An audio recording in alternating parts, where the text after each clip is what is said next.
Welcome in, everyone. It's gamer time here on this wonderful Wednesday. It's a smack dab middle of the week, but it's the end of the street for our regular season.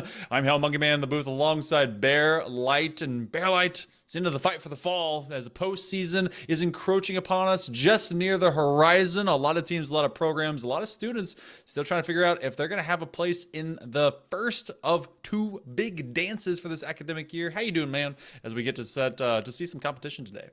Monkey Man, I feel like it was just this past week that we started this season. Where has it gone, man? Where has it gone? But I'm glad to be here for the fall where so many matches matter so much. We've got a whole bunch of games and matches here tonight that really matter. Everything comes down to what you can do. What have you done over the course of the season? Can you continue that into the playoffs? So that makes today even more special than some of the other weeks, to be honest, as we see some eliminations, some low points, but also some high points as some teams look to push over the top. This is that point where I start busting out the old abacus and I start calculating, and it really just itches the right part of my brain. I actually enjoyed math. I'm sorry, guys. I did. You might not have.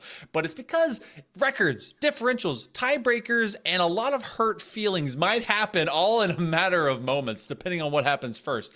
But this first one is a couple of teams that are guaranteed to see the postseason in their own division, as we'll be seeing the Old Dominion University Monarchs going against USC, the South Carolina Gamecocks Garnet, as T-Man Zombie and Makes against Flip Out Dan and Nas. I'm going to tell you right now, Bear, I've seen T-Man for like years. Seeing him at that program and the way that they've actually made waves in the upper divisions, especially into Big CRL, this is a player that you have to watch, and he'll probably have the most heinous looking car on the entirety of the pitch. He always does, and it never disappoints that it's also seems like the fastest car out there, even though all cars are apparently created equal. I think T-Man would disagree. He can push his just a little bit harder. Yeah, he's definitely who I'm watching for USC Garnet. I got to see them across all of Collegiate Rocket League, and he looks absolutely outstanding. To see him on USC, super cool.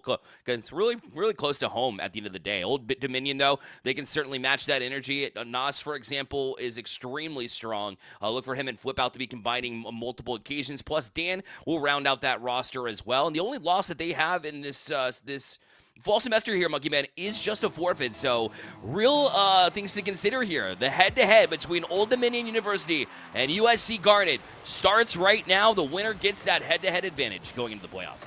There is, in fact, the Roachmobile with the teeth wheels. So, yep. If you wanted to see something pretty, you are not getting it from out of T-Man. But this is still best of 7 territory, which did change some of my math. So we'll be discussing that over the course of this matchup.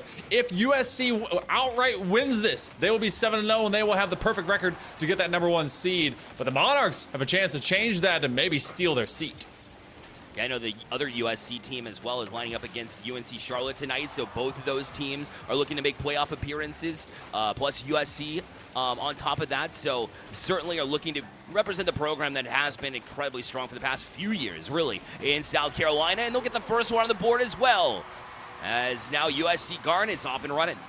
Goal pick up by Remakes as Dan ends up letting this one come across. That is not the direction that you want to hit that. They were hoping to catch the underside of that ball, maybe kick it down lane and keep that one towards the perimeter, but instead put a screamer right in front of their own net. Already going for possession play are the Gamecocks.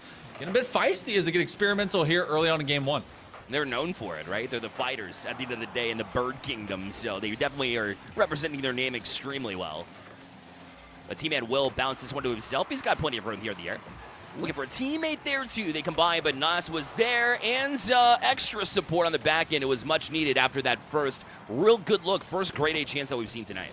Great recognition by Dan on that point, because it was T-Man that had actually stuck around. A soft flip and go would have actually secured a second goal for the side of USC, but Old Dominion keep themselves at least on the throne for the moment. Still down for the time being. Nas has to go chasing, and they do have Dan, who has now been hyperactive, getting a lot of these back touches on this latter third here for ODU. See if they can continue to do so, but it's USC that has had a prolific offensive right now. Let's see if ODU can start posturing for one. T-Man was denied here. As Flip Out looked to turn it back in. That's some open space there, and Nas is going to take that open net every single time. The Dino pops out of the goal explosion this time, and Old Dominion's got it on the board. Remakes sees their teammate become dust and echoes, and T-Man was upfield trying to challenge out on that first touch. So USC will see one scream on by. The Monarchs finally find a response. It's been very difficult to do so, and one thing that you'll see a lot as well, I'm going to harp on T-Man. Dude is a great player, and honestly, sometimes annoying with all the cereal gifts for some reason he sends in my DMs.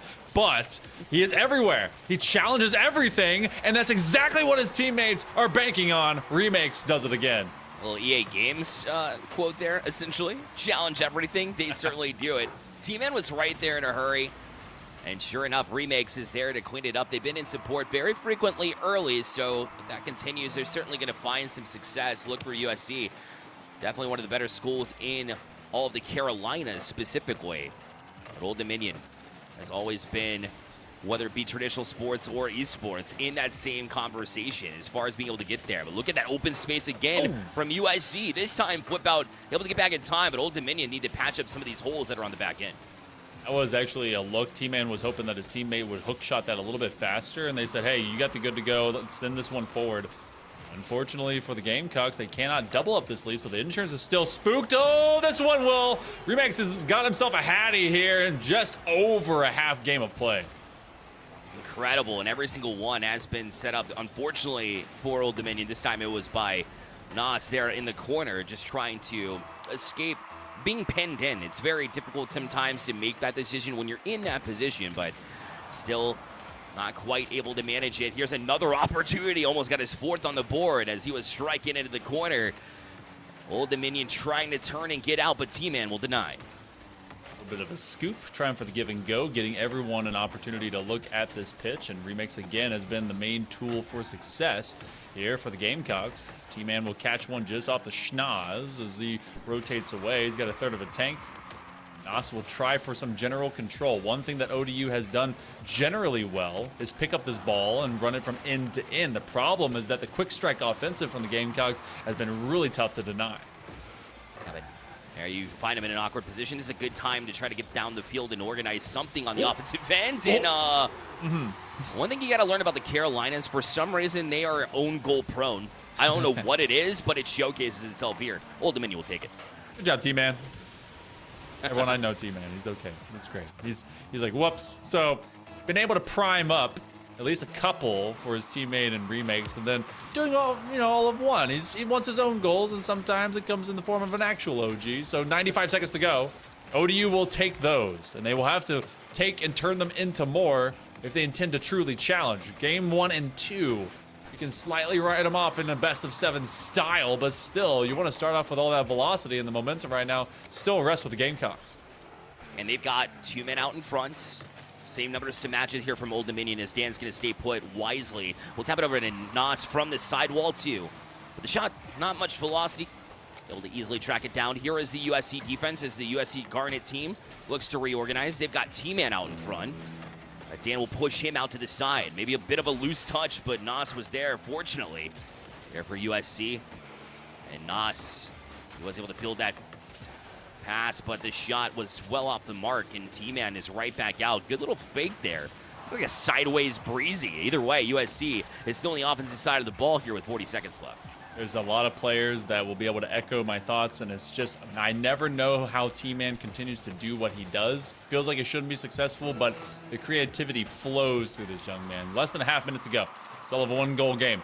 Trying for the setup. T-Man is waiting on the odds and ends, seeing if the back door will be open here from the Monarchs out of ODU. Keeps it upfield. That's going to bleed a lot of clock that ODU cannot afford. Remix with another hot shot. That's going crossbar and out. Dan the man has been able to stand, but they've got to break away. They've got to find a shot soon. And Remix is right there. Not the person you want to see, but they trip over one another. Here's a chance for Dan. They're going to flick it up high, but it was to the corner, and they're not going to be able to get back to it. And USC Garnet will get away with this one. A 3-2 victory in Game 1. Trying for an ambitious flick. Felt like there was a bit too much oomph in that that pivotal moment. And look at the hat trick. 3 saves, 3 goals, 5 shots. 2 of those are assisted by T-Man. And Zombie just chilling. He's like, all right, where you need me? What do you want me to do? Just kind of workhorseing their way here through this this game. But Dan, apparently, Flip Out says Dan's lagging. They're going to get back in, try to figure out what they're doing. But 5 saves for them. They unfortunately set up one of those situations that end up getting scored on, Bear. But this was a pretty solid game, number 1, for both these squads to just kind of start feeling out the pitch. Yeah, Dan was doing really good if he was lagging for sure with 5 saves on the back end. Very defensive-minded team there in that match, or in that game rather. So Old Dominion looking to maybe find some more offensive time. It didn't feel like they had a whole lot of it. And when it was USC kind of slipping up slightly. I do like their opportunistic nature, but you have to be able to kind of turn those into something. Grade A chances, one was gifted to them, all things considered, literally with the known goal. So, and that was one of the best moments where they had some space to work with, that they had the numbers going back down the other side of the pitch. That's when you want to be in control. So sure, you'll take those goals, but you want to see a little something. Luckily, they looked a little bit more organized as the last 2 minutes or so started to come up on the board. Trying to clean things up, decipher the Millennium Puzzle, and a little bit of a change-up right there as Dan actually came off the right side of that striker position. Want to play in opposite of what USC was doing. So already ODU trying to change things up just here in the early seconds. Dan with an early leap, and this is what I need to see out of ODU. Take away the challenge game that USC Garnet loves to play, because that's how they gain so much space, is just by being in your face all the time. Being a constant nuisance. It's all about how you approach that rotation back into the play. That means that you can certainly expose it on the other side. And USC Garnet, it's only detected by that T-Man. A little bit awkward there, and that allows ODU to get out. Now they'll play it. Try to get to the corner. Zombie's able to get it back. He is done chilling. He's ready to get into the action, it looks like. Nas finds Dan with a good passing play, too, but that shot going to go well off the mark and couldn't quite catch up to it. Even with that boost in his tank, Sean was just a little bit away from them. As this one pushes the extent of the box. They're going to look to center it, but nobody there except for ODU. So far, solid ball handling from out of Nas. Feels like that was kind of a muted feature from at least Nas last game. They played much more of it as a utilitarian, just kind of trying to move it between both their teammates, and they wanted to get Dan a bit more confident. This one will be at least a nearby proximity strike. And a couple of demos a moment ago by T-Man, just abusing the backline, now is answered here by ODU. And we have swiftly gone through the first 90 seconds here, Bear. It feels like USC and ODU have been fighting more to midfield and see if they can stretch this entire thing long, but they haven't really threatened yet. And that's good news, because both teams were actually lacking that. There was no one team, in my opinion, that really had the mid control, and that's an easy place to start for sure. And so you like to see both teams really get into the chat and realizing that they do need to step up a little bit quicker. That's a bullet on target, but a big save. And now looking to play off of that.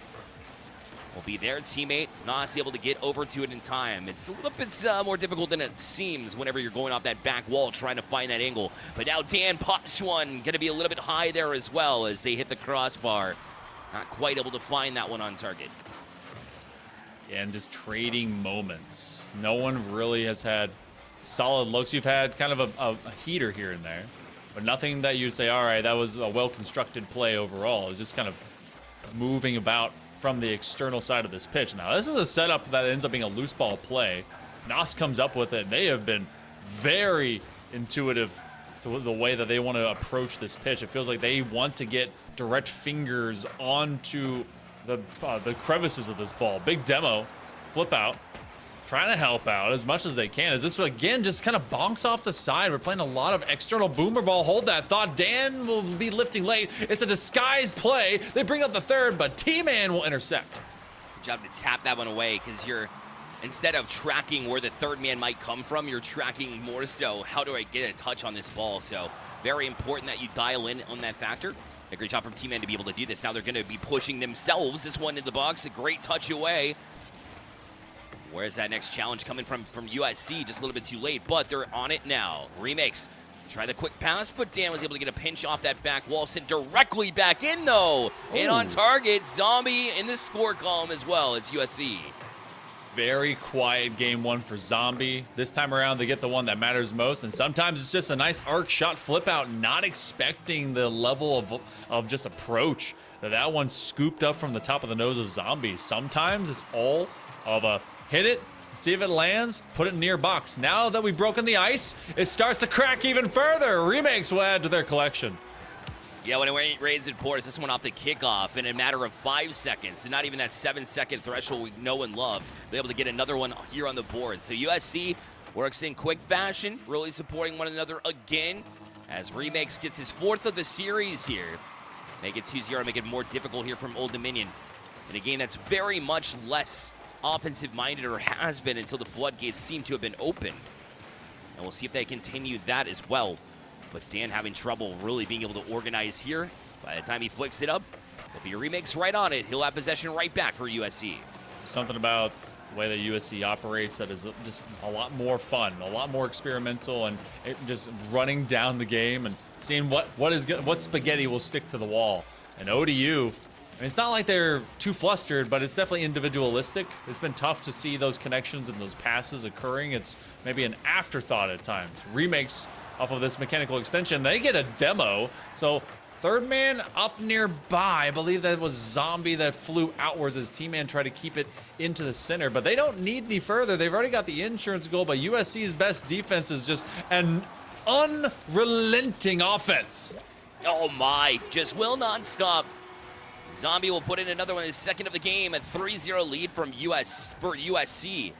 And we talked about how this was being a battle of who's going to get that #1 seed as we walk into the playoffs. In this game alone, if it closes out the way that it's looking right now, it's going to be very difficult to get 3 in 31 seconds. Then we're going to see USC as that #1 seed, as long as they can basically hold off a couple more games if it is head-to-head. And even that one won't go in for Old Dominion originally. Luckily, they get one on the board there. Nice little scoop and score, and they were definitely having to navigate between two as T-Man and company started just narrowing that pathway. So finding your first, reminding yourself that you can score. 23 seconds, there's a possibility here. Flip out off of the win. Nas will be chasing tail, and then the communication breaks down. That's not what ODU needs late term. Not at all. So you can basically mark this one up for USC unless something really quick happens. Not going to happen. The Gamecocks are back on top. Another great passing play, just to add an exclamation point for sure. As T-Man, I'm pretty sure he was pre-jumping for this one. Let's see this again. He was on the back wall. I mean, he lifts up after Zombie comes screeching through, but always in the most quirky position that no one will expect him to be. 4-1. It can only really be improved upon. Oh my goodness. From the crossbar and onwards. Will they get a drop down? That one will hit hexagons. Eventually so. T-Man decides no. Teeth are going to touch this ball, and they're going to be chewing on it. It will not go in. A last-ditch effort. But mathematically, here's some fun for you.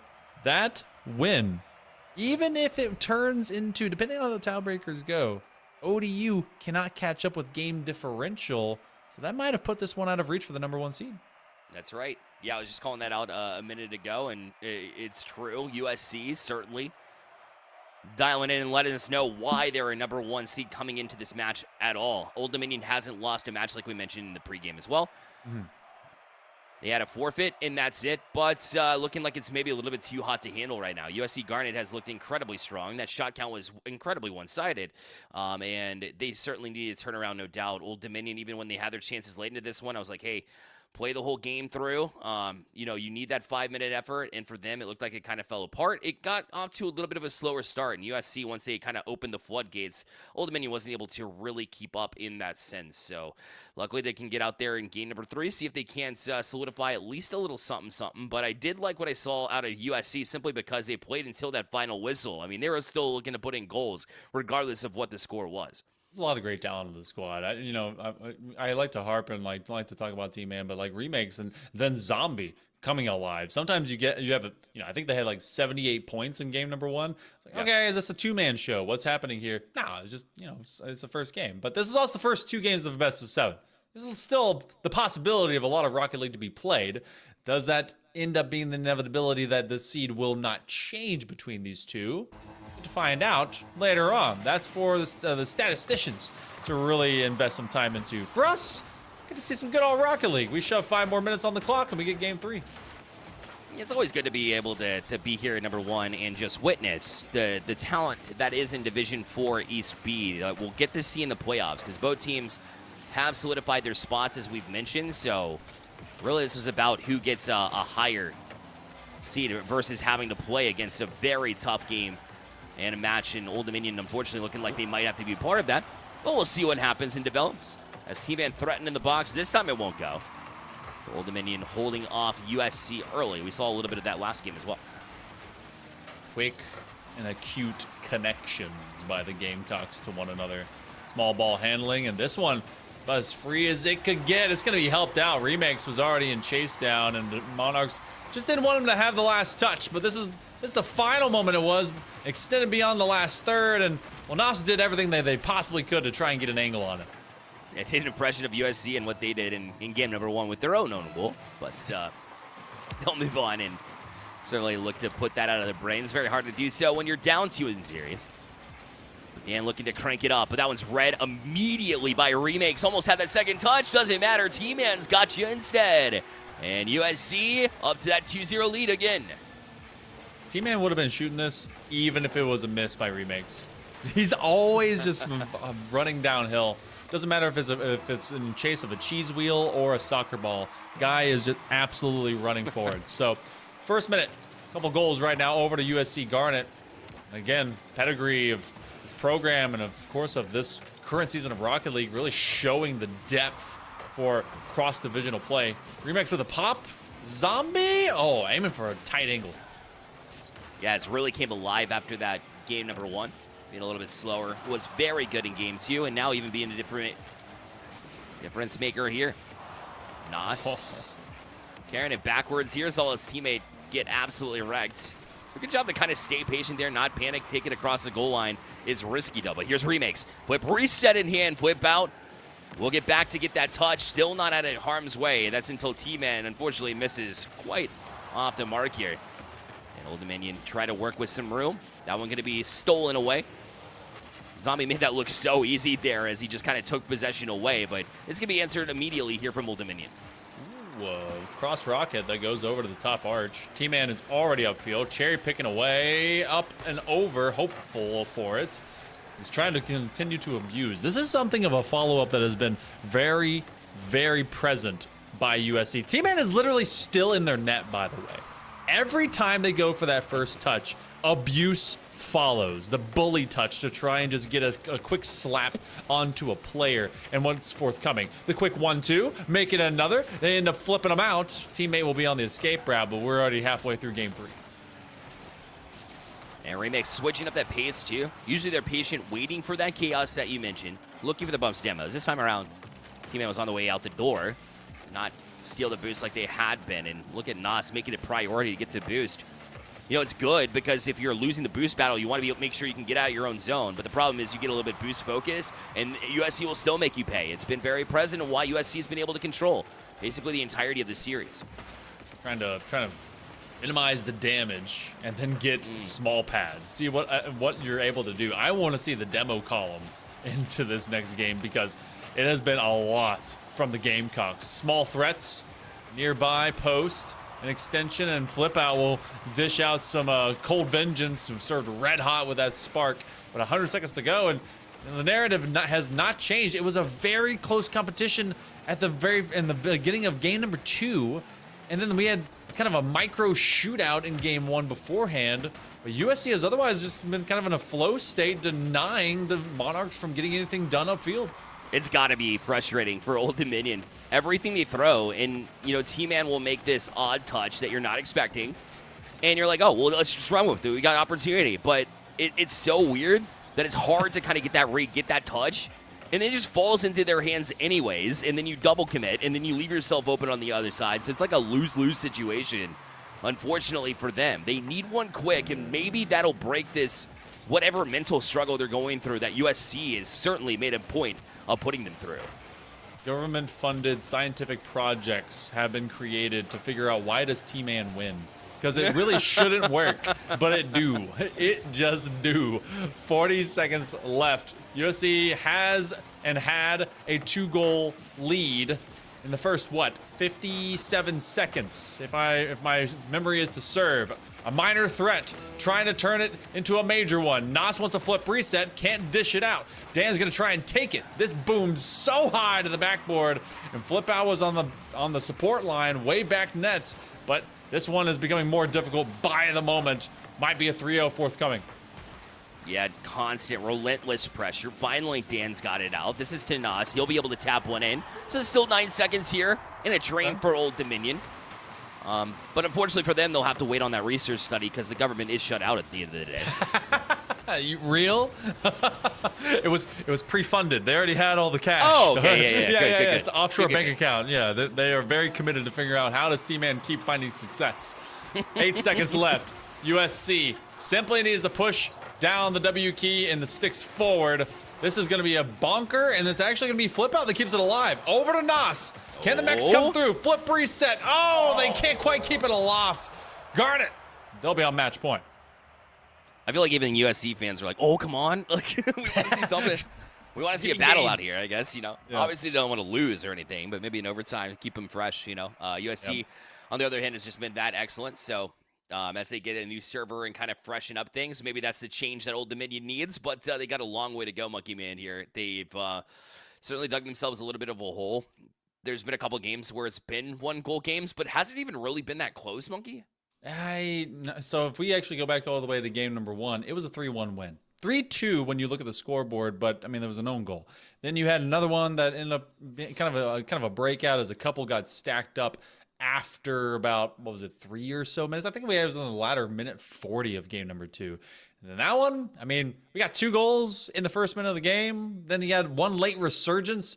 So far, ODU has been living defensively. The turtle eventually catches up to the hare, but the turtle has got to get out of their own house. They got to get moving. They've so far just been sipping at the same cup of coffee, and they've eventually got to get into traffic. So that's the difficulty right now, and it's also that mental struggle. Anyone that plays T-Man is like, why? And you don't know what it is. But then when you start losing to them, you just like, controller's down.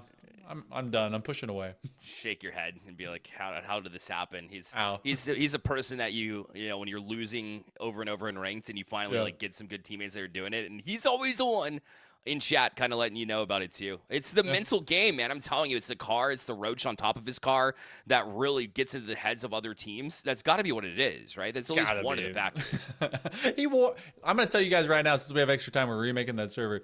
For like 3 years, he had that NFL Raiders skin with a pink octane and the roach on top. And I always knew it was their car. Man. And the Owl Dignitas wheels. I am so scarred from seeing this for years that I know it by heart. Okay? And then he switched to this travesty. And I'm like, bring back the Raider card. Come on. You should build it right now. I want to see that in ranked later. All right. I got you. Yeah. All right. Nice. Gotta get a pink octane now. That's gonna be luck of the draw. Okay. Old Dominion will take the first one. I think that might be the first time they've scored first here in the series. First time they've had a lead as well. Yeah. Wow. Okay. Yeah. So good looks, Monarchs. They obviously have an uphill climb. They got a server reset. Requested it. You know what? Our connections, both between us and to our ping, is not good. That first one is a great starter kit for a team that absolutely needs it. Yeah, Dan was the one lagging. He's about to turn into Captain Dan from Lieutenant Dan. As he jumps on this one. Able to beat a defender there, but not able to get the touch off the side wall. Nas is going to be able to follow up, though. And now actually leaves it as it's open and almost messed that up. In fact, it was Nas that was there and was credited with the goal, so the last touch must have been a defender here. Must have knocked it into him. Right there. Oh, he stole it. Okay. Yeah, no, Dan found his legs and then just slammed it home right into the undercarriage. Yeah. Gotcha. So, good recognition that they. Oh, wow. Okay. So Dan's come alive, not letting one skirt through off a speedball between the old gutter strips. That one. What in the heck? Nas on the backflip save. Yeah, using some of that NOS in his tank to get that. Otherwise, you're not really getting it. There's Remakes. Great pass in the middle. Oh, what a save. Whip out somehow got back to that one. Trying for a little drop in the bucket, and the defense from ODU, they have been living in the hyperbolic time chamber.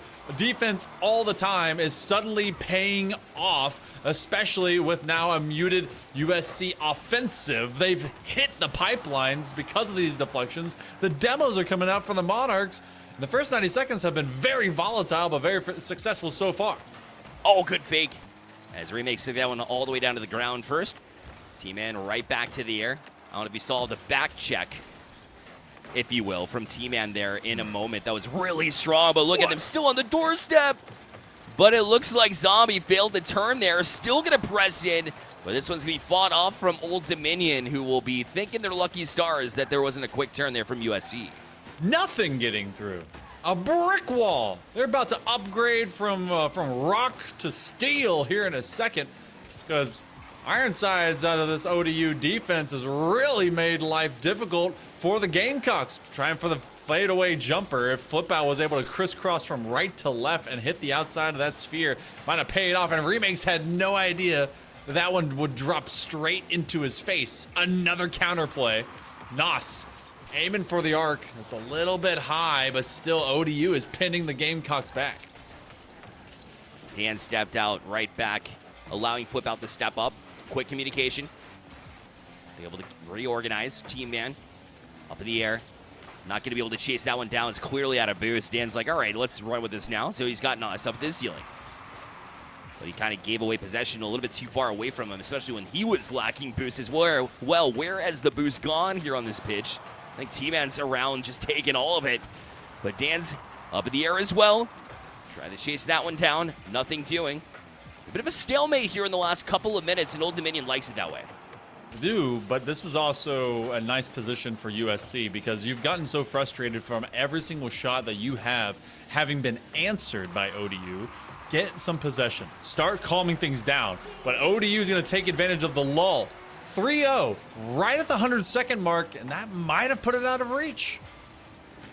Yeah, Nos was able to get to that one a couple of touches that look extremely clean, and that's what I wanted to see. Control your own destiny here at this point if you're Old Dominion. Be in control. A lot of this series has been like, hey, whatever USC will give us. Well, you're kind of playing into their gameplay because of that, but now they've really established something of their own, especially in the team game. That was owned by the Gamecocks early in this one. USC Garnet has been looking like the stronger of those two teams in that department, but Old Dominion's looked a lot better here as USC is failing to try to play from behind. Got to show some worth and some life. This is a preview to the possibility of two teams that could see each other into the postseason. They're both guaranteed to be there, but whether or not they'll have yet another matchup is to be seen, especially as the possibility of a number 1 and number 2 seed. You don't want to go just presenting weakness up for your ODU. Monarchs coming up big A lot of demos being traded late term between these squads as they're going to aim for a bump. T-Man knew that he wasn't going to get it beyond NOS. And NOS's wake up has really been massive. Them and Dan and everyone from the Monarchs have not just let anything in for free. Oh, NOS will be challenged, but only by one. And able to get that clear. Down to 30 seconds left. Now they're the ones that can take a little bit of a victory lap. Obviously, you don't want to take anything off the throttle, especially when USC has been arguably the better team for a solid 3 games straight here. So they'll take what was given, and then they establish themselves here in this game number 4. And finally, we see some life from the Monarchs. Finally, Old Dominion University is going to get one on the board here as Whip Out looks for more, gets that bump, and their confidence is really going up here in this one, Monkey. Call it a timeout buff, if you will, for trading servers, and maybe that's just enough to start getting them on the right path. But ODU, 4-0 is a statement to be made. I cannot wait to see the amount of saves, because not only were they getting it done offensively, but the defense posts up a shutout against the Gamecocks. And so, wow. I mean, what a way to find a response. 5 saves from out of remakes. 11 shots, but look at the highlight of the scoreboard for ODU. Man, I mean, first of all, NOS taking a ton of shots. So many saves there on the board as well. That's 9 saves on the side of Old Dominion to get that shutout. Their defense was incredible. Not to mention spread all across the board as far as goals go. That's about as perfect as your scoreboard wants to look like. When you look at it, you want that, especially when you're down 3-0 in a series and you need something. That's a way to really bring your entire team to life. And it was done with purpose. It wasn't just like they were finding some fledgling shots that were kind of going nearby. 9 of the 11 shots were on target as 2 kind of banked off the woodwork. But they matched hit for hit. It wasn't just counterplay and just staying on your defensive half and seeing if there was an open gap to that latter third. 11 shots both sides, 22 between these teams. That's easy math. I'm glad you like arithmetic. And I'm going to be spitting it more depending on how this next game goes. Can ODU be able to springboard forward into this game number 5 with the same kind of purposeful pace, because it was what took advantage and just completely bamboozled USC Garnet. And the way that they started is the way that they finished, especially with that flip out goal. They need to do more of that. Let's see if they do it here. About to make USC crash out if they can continue to win games, especially if they force a game 7 here. But obviously 1 game at a time here for Old Dominion. As this one will fall back down, shot taken, and an early goal again. Old Dominion starting to run away. They've gotten the last 5 goals here in the series. Fantastic goal right here as well, because NOS knew that this was going to be T-Man, the defender, falling off of that mid-wall, so he stuck it to the floor. You could have put basically gorilla tape on the ground, and that thing was just sliding across it. So being stuck right to the grass, and they will again strike early. Dan's got control of this one. Has a teammate at NOS, but not able to connect. It looked like a pretty good setup there. NOS just a little bit wide with this jump, it would seem. You can't let things easy for USC. You already see them knocking on the doorstep less than 3 seconds after missing that pass connection. Feels like every single touch matters if you're Old Dominion, especially being down, having been down 3 in the series. Now almost at 1 on the board to equalize here in Game 5 as well. Dan's going to sidewall setup, flip out. That's exactly what I'm looking for, and it's nearly the exact same angle as the previous score from out of Garnet. Flip out, just a quick turn, and you knew that they were having to make big strides. That's why you don't rotate immediately backfield from that corner steal. If you can turn and that ball stays nearby, take a shot. That's exactly what the Monarchs did. Oh, this one free, though. T-Man going to get one back here as they'll cut the lead in half. That one took less than 7 seconds, the normal count here of a kickoff, because Remix just won that one clean, simple. Oh, I was about the same rhythm and rhyme as what... Don't get reverse swept now, says Dan, by the way. That is a cheeky statement to make, and that could awaken the dragon. We'll see if that happens. But from USC Garnet, they were trying to split the difference in game number 4 whenever ODU had begun their scoring run that ultimately didn't get answered. Now that they've finally gotten 1, this team has broken the streak of 6. Continue to be on this, too. Remakes, actually, that bump was pretty important because he was basically the only one back. Obviously, USC would have eventually spawned there. But look at him getting absolutely red. Nas going to put the third one in for Old Dominion. That's a 2-goal lead that they get directly back. Slowly but surely. Feels like there's a slip. Okay. Charity. All right. USC. They can bite back in 2 ways. They can get the score and they can get a bit of extra rapport from some fun, I guess, trades in the chat and otherwise. That one pinches in a booming clear. A shot and a half. That one dropping from heaven. Yeah, it was a bullet for sure that they weren't anticipating. And that one was a crazy angle too. And you said, don't get them angry. That's how the Gamecocks really come alive. USC Garnet back within 1. Nice follow through. Good carry out by T-Man, but ODU, they still got that 1-goal lead. This has been a vicious minute and 50. 5 goals. Trying to just keep Garnet at bay, but that is so much easier said than done. If you are the Monarchs, you don't want to be flustered in this moment. You have made life difficult for the Gamecocks. Ooh. But Zombie, my man, coming right back to life. Yeah, and backwards, maybe not the right choice from Nas. I think they were just trying to settle to the corner, but when it bounced right out, we've seen that 1-2 punch far too many times from the Gamecocks to be comfortable enough to let that one fly. That was a blind pass and certainly a mistake for Old Dominion, and they see their lead disappear here after talking smack. But look at them come right back. Oh, this one is a barn burner, and I'm here for it, Monkey. Man, they got torches out there, and they're just living to fight inside of this barn. Oh, my goodness. Dan to Nos, 3 letters each, and they make a solid connection to get beyond that third mark to 4. We've got ourselves an old-fashioned shootout between ODU and USC. Partner. Oh, my. Touch away from Dan as well, as that one was almost labeled from USC to equalize right back. Nos wants to extend the lead. Get it to a 2-goal lead for the first time since the first, 20 seconds that we've seen. Remakes, great pass in there. Couldn't quite find T-Man around. Again, they go right top of the box. The equalizer's there just about 20 seconds later than I thought.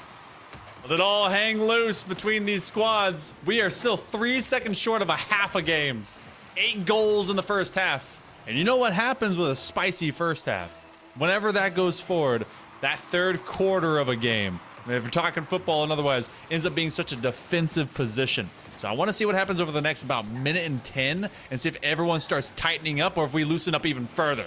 Oh, all signs would show loosening. But that one didn't go, so maybe they settled down. Look at the great passing we've seen again. This time flip out, getting to it. Dan looking to go centered as well, and he strong arms him with a big dunk. Nos will make it 5-4. 9 goals. What in the world is going on? Nas and Dan, if they are going to be denied, it will be over their dead bodies. They are continuing to throw themselves at everything. That connection is now collected over and again. T-Man with the pickup. As you see both those players actually in the same corner. T-Man's going to try and be abusive here. See if he can get them out of the way. A little bit of physicality goes along the way between them, but 2 minutes left to go. USC Garnet trying to play catch up. There's been some traded words. These birds, they're trying to move their way beyond these Monarchs. Tell them it's all of a fake crown. Both teams utilizing just a soft touch to the middle and a finish. So a lot of the defense is sitting back in their own nets or trying to rotate around in time, but don't have the capability of being able to make a challenge. Dan right back on it now. Whether you kill time or find another goal, either way it's going to be beneficial. That one off back wall, looking for a flip out. That one tapped back down, but no teammate in the vicinity. That is until Nas will turn. Now using boost of the tank, but a good fake. We'll pop it up high. That one's a good shot. Bar down, flip out. Makes it a 2-goal game. As soon as T-Man had gotten a boost, he had gotten the 100 pad, but then he got double demoed. There was no boost out there. Zombie had what they could, that solid corner pressure and push by ODU, and they knew Garnet was acting on fumes. 10 goals in this game, more demos. T-Man's gonna try and follow. Can he outpace him? No, flip out shuts the door. And now Zombie right back to it, was looking for T-Man right down the pitch in his peculiar positioning, as we've seen multiple times. Not only just in the series, but throughout his career, we've seen Remix as well do the same thing, and they do find the 1-2. It looks like the defense was occupied for Old Dominion, and it's a 1-goal game again. 49 seconds. The pressure cooker makes the meat even spicier. But still, as they begin to sizzle, you see the separation, and only 1 goal separates these two. It might start to slowly seal up. Last offenses will be huge. Can they drop this in the bucket? A third man not to follow. Look how far back ODU is playing. Yep, if Nas was turning at the right time, certainly allowed the distance. The play eventually came to him. Now Dan's able to shift it. Here's Nas. Gonna pop that one high, bottom side of his car. It's a rainbow down. Dan will put in another one. Man, oh man, 12 goals in this game alone. But that one's almost the most important one here for Old Dominion. It really is, and Nas's setup on that pass to that shot from Dan was just magical. It gets underneath the ball, flips it upwards to the top corner, and then slams it down.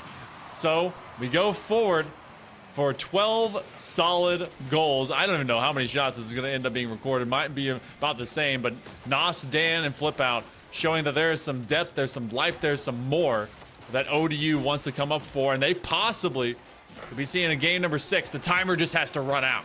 Yeah, and it's looking like they're holding bend but don't break here, especially the game where goals basically come for free, it felt like this whole time. They do kill out the clock, so it'll be Old Dominion forcing a game number 6 here after a wild game number 5. They let it all hang out. That's one of those that has to happen. So that's the kind of fun that's happening right now. Okay, 12 goals. What in the world? Okay, so fast math. We got 8 shots from out of Garnet for USC, and then they've got 11 from Old Dominion. So we actually had less shots for this collective between ODU and for the Gamecocks. But, I mean, everything just decided, all right, we've been trying to stick spaghetti. Now we throw it in the bucket. Yeah, everybody was just full court press. I mean, there was one point in that game where I saw USC Garnet march down the field like the flying V from Mighty Ducks. Like all 3 of them just ready for it. Just kind of going back and forth, tic-tac-toe, finding goals. And they still weren't able to measure up. The 7 goals from Old Dominion is crazy, man. That's actually going to be there. That's quick math as well. 11 goals in their past 2 games. Remember, they had a shutout, though, and they allowed 5 goals in this one. But if they can continue playing that way, as long as their offense is on fire like it has been, if they're able to expose USC's back line like they have been, well, then I'm really liking this one to go to 7 if it continues that way. I mean, you and I, we cast other titles, and we talk about kind of first blood status, really setting the tone and the pace. The first goal status has come now from the past couple of games to the Monarchs. ODU has decided, all right, we're just not going to let you set upfield. You present the cage and put them back. They want to be the lords of the land. They want to own it. They're going to have to prove that over and again. Wow. And the passing that's finally become relevant for these Monarchs, that's really been the key. It really has. I mean, they've certainly take that with a grain of salt, but then they've turned that into an entire salt mine. Like, it's been incredible because it's been very difficult. Like, USC's been frustrated. It can be very much appropriately that salt mine, as Garnet couldn't quite find it. Look at that snipe! Just a little bit high, though. Whip out one some more, but T-Man's going to be able to deny. These schnozzes from out of ODU are sniffing success if they can just be able to connect like that again over and over. But USC, this is looking eerily similar to what happened in game number 5, where they started really pouncing at the ball and hitting the old iron. Fortunately for them, it's been tough to find themselves in a leading position. Less than now 4 minutes. The first one quickly goes away. And look at the challenge game. They've really just kind of pushed ODU back, and they are stuck in this back third. Nothing they can do here at this point. Falls to the ground. It's going to be followed up by T-Man. Flip out, able to cut, at least chop it away from one. Floated. Not very dangerous opportunity there from USC. Certainly not the ones that we've seen in the previous games. And hello, completely different ball game here. A minute 30 left, or sorry, a minute 30 into this one. Still no goals. Seeing what they can be able to get on this attack. T-Man upfield. That's an awkward position. Dan has to be bailed out by Nos, and luckily the communication is in fact there, and then he immediately comes right back out. So you're seeing that all the Monarchs they're okay. They're finding themselves, making sure to not let things kind of scatterbrain them. The panic isn't happening. Nothing's settled in. In fact, neither one of these teams is settled, except for USC with the lean upfield. ODU, an escape rope in a moment, but still, it's been kind of brief this game. There's Dan, pass to the middle. Denied by T-Man. Goes up in the air. Right back on it was Flip Out. He's on it now at least, trying to challenge into it. And this one will make it as far as midfield, past it, and Flip Out had a bit of a tall task trying to get that over to the side wall, but he's able to get to it nonetheless. And now shot taken, trying to find that back wall was T-Man. Nos able to deny him. Zombie right back to it, but the tap down again. The passing play is almost ditched completely for solo plays, and right now both defenses have been way easier time than they had last time around. Oh, that's a dangerous way.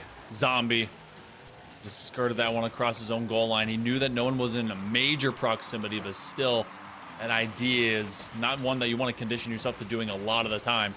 Trying for a pickup, massive push flick by Zombie. As this one will ring high. You already have a pre-jump by Remakes. T-Man's going to be coming up. He decides to stay on the floor. Dan is going to take some time to put it to his undercarriage for a flip reset and at least move this field. Wouldn't be surprised if we go from an absolute stunner of a 12-goal game into a 0-0 OT moment. Less than 100 seconds, the demos are starting to come up to try and be the difference maker. Oh, Nas played that perfectly defensively. Realized that there was going to be a lower 50-50 coming and got even lower like an offensive lineman. You got to beat the lineman on the other side through getting as low as you can, get that leverage. And that's certainly what they did. T-Man right back up for it, getting the whip reset, going to wait for it there and try to fake it. And by the time the extra help got there, it was a bit of an awkward exchange. Another shot there. T-Man denied once more from Old Dominion's defense. Remakes on it, has a chance for a double, but couldn't get around it. Here's the extra shot, too, from a teammate. It's T-Man, but he wasn't able to get to it either. Elongated rotation. Zombie was all the way back, so they couldn't bring the third, but they don't want to overextend. Less than a minute to go.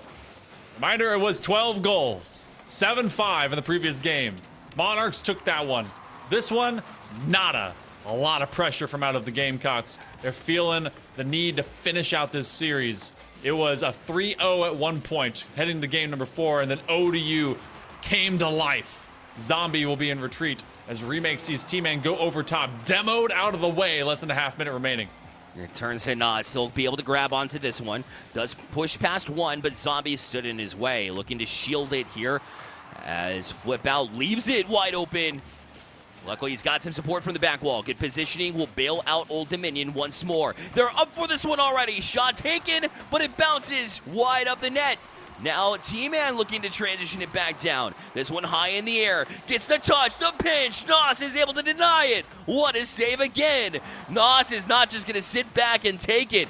He's going to try to push this one into the offensive zone, but it'll find grounds, and we have ourselves overtime in Game 6. A goose egg either side, only one goal necessary. We either go Game 7 or the series ends here. ODU coming alive. They just need the one to start really putting the Gamecocks back. It's a bit of abuse by Nas. He stays in the back cage of the Gamecocks for the moment. A fox in the henhouse, if you will. A moment of clarity as the defense punches it out. Flip Out wants to get right back to it because he liked that look. I love this one. He goes to the back wall trying to pin the defender. Dan's going to miss on this one. Nas has to get around to it. Not a whole lot of boost to the tank. And he's not making it easier either. That pinch puts him in harm's way. Remakes back down as a teammate, but Flip Out is able to get it right back down the pitch. If you're teammate, you got to play this one wisely. You had members of Old Dominion tracking it. He'll get it out to midfield. Questionable antics on that from previous possession. Now becomes a booting clear here by ODU. As USC Garnet, they had stars in their eyes, nearly finishing the job in the fight. As T-Man will skirt along, still seeing themselves 50-50 with Nas. Dan with the setup. Nas maybe with a put-back floater. Flip Out and the gang, not a lot of boost. They actually have just stolen all the 100s on the back end out of USC Garnet, which has really put them on thin ice when it comes to boost meters. And this one is on target. Big save from out of Remakes. Remakes had to get to it, but another shot off the crossbar. You heard it ring out. And now Nas tries to find that pass, but it's easily detected from USC after they saw it so many times in the last game. Nas right back to it. He wants to sidestep Remakes. Remakes was not to be denied. He steals it right away. This one will play off the corner, and Dan back out it. He'll strike from the right wall. Off the corner, tries to corral it all the way around, but flip out was waiting for it, and USC Garnet still not out of harm's way. There's Nos, gonna try to challenge into it. Another big touch there from T-Man. We'll get it to midfield. Now Zombie right back in. USC needs to get that shot on target, and Old Dominion able to deny it. Demo is gonna free it up as well. Opportunity, but a big save. They have had such narrow windows, and most of them get shut tight just as soon as they're presented. T-Man hoping to at least force Dan with very little boost to jump at him. There's basically 30 across the entirety of 3 players. They pick up a corner, flip out. The man in the net has enough to go and challenge out. The Monarchs are going to have to rely on him for at least another few moments. Nos and Dan will find a moment to breathe, to have some respite, as USC Garnet will have to go back and retreat. But Nos is there to challenge one more time. 2 minutes and 45 seconds approaching here for this overtime. ODU can smell it, but the Gamecocks much the same, as they are sumo wrestling here out in mid. After 12 goals went in just a matter of 5 minutes. Here we go, scoreless, 18 minutes. Opportunity for Old Dominion to change that, but it will be another big clear here for the Gamecocks, and they're right back on it as well. Off the crossbar, and Remake stepped across from west to east to get that touch, realizing that the second man in wasn't close enough to be able to challenge into it. And a wide choice, another shot taken. Denied by T-Man, and the rebound is going to be all the way back around and out to midfield. 11 shots just between 2 players. Seeing if they can be able to add to that total even more. Looking for that dunk. Dan's going to have to flip out from it. Awkward play. They know that there's a third man exposed point way behind them because they'd gone over, but because of that demo, they end up being given a defensive rotation for free. Flip out. Thins out the defensive herd here as Remix goes down. Zombie's going to try and play for some time, and T-Man much the same, but they've given away possession. That will put a lot of pressure onto Remix. Double demo between Zombie and Dan. It is a Michael Bay movie, and the fireworks are flying. Yeah, they are getting really physical, taking every little thing personal, as you saw from the chats earlier here in the series. They were at each other's throats. Obviously in a legal way, in a fun way. But they certainly are out for blood. They want this #1 seed for sure, at least to have some bragging rights going to the playoffs, as USC has this chance to close it out. Old Dominion just trying to stay alive here at this point. What a save and support again. There's Flip Out, who's able to bail them out with another just big, strong-armed opportunity to be able to get that one out of basically his own net. They double stack the defense. It's a stinky onion, and they've got layers. Looking for the dunk, can't quite get there. Yet another Monarch stands in the way of the Gamecocks. USC sees every single little narrow pathway, but it's got someone with a crown and a massive mane in their way. That one from outside and in. As you see 2 defenders going back. Zombie can't do much more than lift. Dan has got to take this one. Oh, if you're looking at 2 attackers right there, he's got to hold his nerve and does so. We went from 2 teams who were just like, let's put everything on target, let's put it in the net, to the most disciplined defenses I think I've seen in a long time, as they certainly are responsible to positioning. Nobody wants to be the one to let one go. That's going to be difficult there, but Nas was able to find it. But look at them going right to the back wall, but the touch gonna go wide again. USC Garnet still pressing in though, looking for a far side post challenge. Dan needs to get up and does with a big save as Zombie was gonna put that on target. Wide open net, they do break through. USC Garnet will win this one 5 minutes and 31 seconds into overtime. You see that one moment, Flip Out covered down beyond Dan. Dan had just gotten underneath that ball, sent it high. Oh, and goodness gracious, T-Man just never leaves it alone. GG's to USC Garnet. ODU had to fight back and nearly forced us to go to a game 7. You know what? They did, in fact, send us to a game number 7 because we got 5.5 minutes into that overtime. We could have had a game 8, if you will. Hell of a series, man. That's our first on the docket, and that's how you want to see it with your 2 top seeds. USC, they put their money where their mouth was. They just had to do it a little late. A little something something for the whole family. I'm telling you, if you like shutouts and defensive mastery, well, you love Game 6. And if you like a barn burner and lots of goals, which is pretty much everybody, let's not lie, chat. It's a lot less, completely anxious that you feel during that game. Tons of fun, man. The team plays in Game 5 were outstanding. Game 6 was phenomenal and a great way to end it too. And USC walking away, they'll be the #1 seed for sure in that division. Given their insane, I can't confirm that actually, but they're gonna be close for sure. Obviously, in that in the East, they'll be there, but in the division, I think they will be too because they've been that good all season long, and they even surrendered 2 to Old Dominion, who's a great team, all things considered. Yeah, fantastic work, honestly. So it will be USC Garden that is at least #1 of their own. We get to see where they stack into that 8 team because you get 4 of each side, and then they figure out where that all goes. But wow. All right. So we already got a great one. We're about to have even more of them as we have 2 more matchups here tonight. And shout out over to one of our sponsors in the way of Wenzel's Farm. And the reason I'm doing it for this one right now is because one of our teams is from Wisconsin, and so is Wenzel's. Made in Wisconsin. Goes great with gaming. Make sure to pick it up. Wenzel's Farm, legendary Wisconsin meat sticks since 1977. And our next matchup is going to be between the University of Wisconsin Stevens Point. They're going to be taking on Carroll. So we get to find out who's going to be the bigger and the badder. But it's going to be after this short break. More NECC Rocket League right after this.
Welcome back, everyone, for NECC Rocket League. A wild Wednesday already for yourself, Monkey Man and Bearlight, as we get into this next one. And I immediately off the rip, I need everyone to see this. Hold on. Boom. All right. So this is apparently the world's best mascot right here. It says yeah. it must be true. Yeah. Did you find that on the internet? I did. So that means All it's right. absolutely true. So this is for the University of Wisconsin Stevens Point. So if you missed out on being this for Halloween, I mean, then you missed out, because truly this is the best mascot ever. It's a good point. Very good point. Good point for the point. Pointers. They'll be going up against Carroll University here tonight. They're an orange team as well. And we want to give a shout out, of course, to Buy Blue Light as well. Gamers, your eyes are taking a beating out there, man. But Buy Blue Light has you covered. Their premium blue light glasses keep you sharp, focused, and ready for victory without the eye strain. Level up your game, protect your vision. Check out Buy Blue Light today, official eye care partner of the NECC. Monkey Man, do I have a point? You have at least a few pointers. We'll have 3 pointers out there. We'll drop rosters in for you as we have Pegarex, Fallacious, and AJX4 for the side of University of Wisconsin Stevens Point, also known as UWISP, going against Carroll University Orange for Illusion, Soccer Stars, and Uni. So cool thing, Carroll University, they are at 5-1 right now. The biggest point that comes up for them, they're trying to maintain being second seed. It shouldn't be an issue based on differential, but there is a chance for UWSP to possibly jump a 4th seed, depending on what happens between them and St. Ambrose, who is also going against Illinois College, the 3rd seed. So there's some fluidity that could occur here late term going into the postseason. Man, oh man.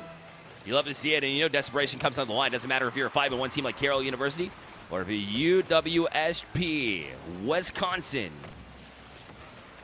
Stevens Point will be the team to look to get on the board first, but they're not going to be able to. It's Carroll University. Striking quick, it's Uni to get them on the board. Good old Uni at Uni. Uni. Hot shot as well. We saw a lot of those in our previous series, so now it's become commonplace. We'll get to find out if that will be what is surrendered by the Pointers. I just would think that and doubt it. Also, 70s car, my jam. What in the heck? That is a beautiful setup. One of Rocket League's latest and greatest, for sure, no doubt about it. As I was one of the pioneers, speaking of Carroll University, one of the pioneers of Rocket League back in 2015, where we didn't have all these cool things, man. It's the tides have turned recently. Gotten some cool content, but that one's going to be another one off the crossbar. Looking for the follow-up, unable to get a touch. Another shot fired. But AJX able to get that save. They transition it all the way back down, and Carroll will make it 2-0. Yeah, the only thing that he had back in the day was antennas and some weird foam toppers, and you liked it, and that's all you had. Good setup as they kept consistent. Carroll University, the Pioneers, running it straight up the gut of the Pointers. So far, kind of a blast-out situation. In the first minute, you get 2 goals. And again, first game of a best of 7 is always who is ready first. First game of any series, to be honest. And Optic, like the pickup. Some good general dribbling. They win it from the backside. It's going to be tough to back pass it, so they just jettison a Pioneer away. Another shot taken. That one can be denied as well. By the way, we got some Pioneers in chat saying that their mascot, in fact, is better. Oh. The Pioneer Pete. Pio Pete is what they call him over there. And he's cheering them on, and certainly it's working. It's 3-0. Pio Pete. Does Pio Pete eating pie while doing math with pie? Oh. Is Pio Pete's pie in pie form? Pie in the sky. Huh. Yeah, a lot of Pete. I'm looking him up. But he's cool He looking. looks like you. I knew it! Bearded, right? Oh, yeah. Okay, A cool. glorious orange beard like the Monkey Man that we know and love here at NECC. Yeah, in case anyone didn't know, I worked at Carroll University. I didn't, but, you know, they did it after me. Gotta be what it is. Well, nobody cares about us, Monkey. No, They care about the game at hand. They do. So far, so good for the Pioneers as Carroll University hitting that 3-0 within the first couple of minutes. UWSP, though! Pegarex! They're going to put one on the board, and that will start off at least getting their offense out there. Much needed one. Uni was basically occupying the entirety of the space of the pitch here and saying, this is mine. And so it's good to see UWSP be able to jump in their space and be able to deny it, put one back on them, and make this a challenge here for Carroll University, who has otherwise had their way with Stevens Point, that is. Here's Uni awaiting this one. Wants to waste no time in answering, because the last thing you want to do is allow, again, the pointers to get back into it as quickly. But the pointers, again, they've been holding their own now that it's settled down, all things considered, in the past minute or so. Sometimes you have to see how fast a team is going to be, if you're going to lock in for just one individual person, or if it's going to be everyone. Well, Soccer Stars, they bring a lot of stars as they uppercut the likes of the pointers. Illusion sees a double commit into that corner, and it's just a flow to get and cut between three separate players, and Carroll University will reassert their 3-goal lead. Kickoff play right to where Optic thought he could get to it, but it was actually ultimately denied. Now he'll have to tap it back down to himself. They're reading it pretty quickly. This Carroll University team does not allow any time. And you saw that 1-2 punch. We saw that a lot last series as well. Carroll seems to have a good sense of where their teammates are and how to hit them in a hurry.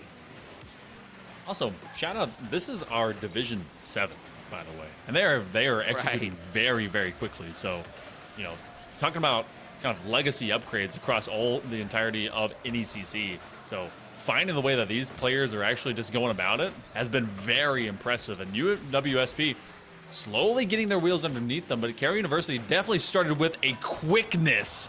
Oh, they finish it off. They do, as they find their 5th. And look at this connection. It took one extra effort, but this one between Illusion and company was just so quick. Yeah, 1-2 punch. And even though Soccer Stars was a little bit wide, they were both there, and they don't really wait to make those turns, and that's going to be all good unless the pointers can figure that out and really read that lane and then start to create some of the chances of their own. It'll really depend on whether or not the pointers can bring out that type of speed against a Carroll University that's looked much faster, much stronger, at least in the first 3.5 minutes. Good news is that not all series are made of just a single game, or at least the first game. This first one has definitely been very solid here for the Pioneers, not allowing UWSP to really get set up, and most often we are finding them with their nose turns toward net. That is not the way you want to be defensively, is you want to be able to punch outwards from your own back half. 70 seconds forthcoming. Most of the gainful possession has been provided by the Pioneers. This one's going to be at least dropped near the bucket. With the minute now chiming out, UWSP is still looking for their second goal. GX trying to settle it in. They look a little bit nervous here, to be honest. That's a great passing play, and Optic will inch that one in. Had to go post it in, doesn't matter. So a great little sequence there from the pointers when they need it most here to try to get them sparked in the series. That little pop. That's exactly the kind of retro action that you need, especially when you see Carroll University kind of pause on their own back corner off of a respawn. So take advantage of it when you can. So the pointers are able to find some magic. I don't think that's going to be enough for them to move through this first game. There is technically time.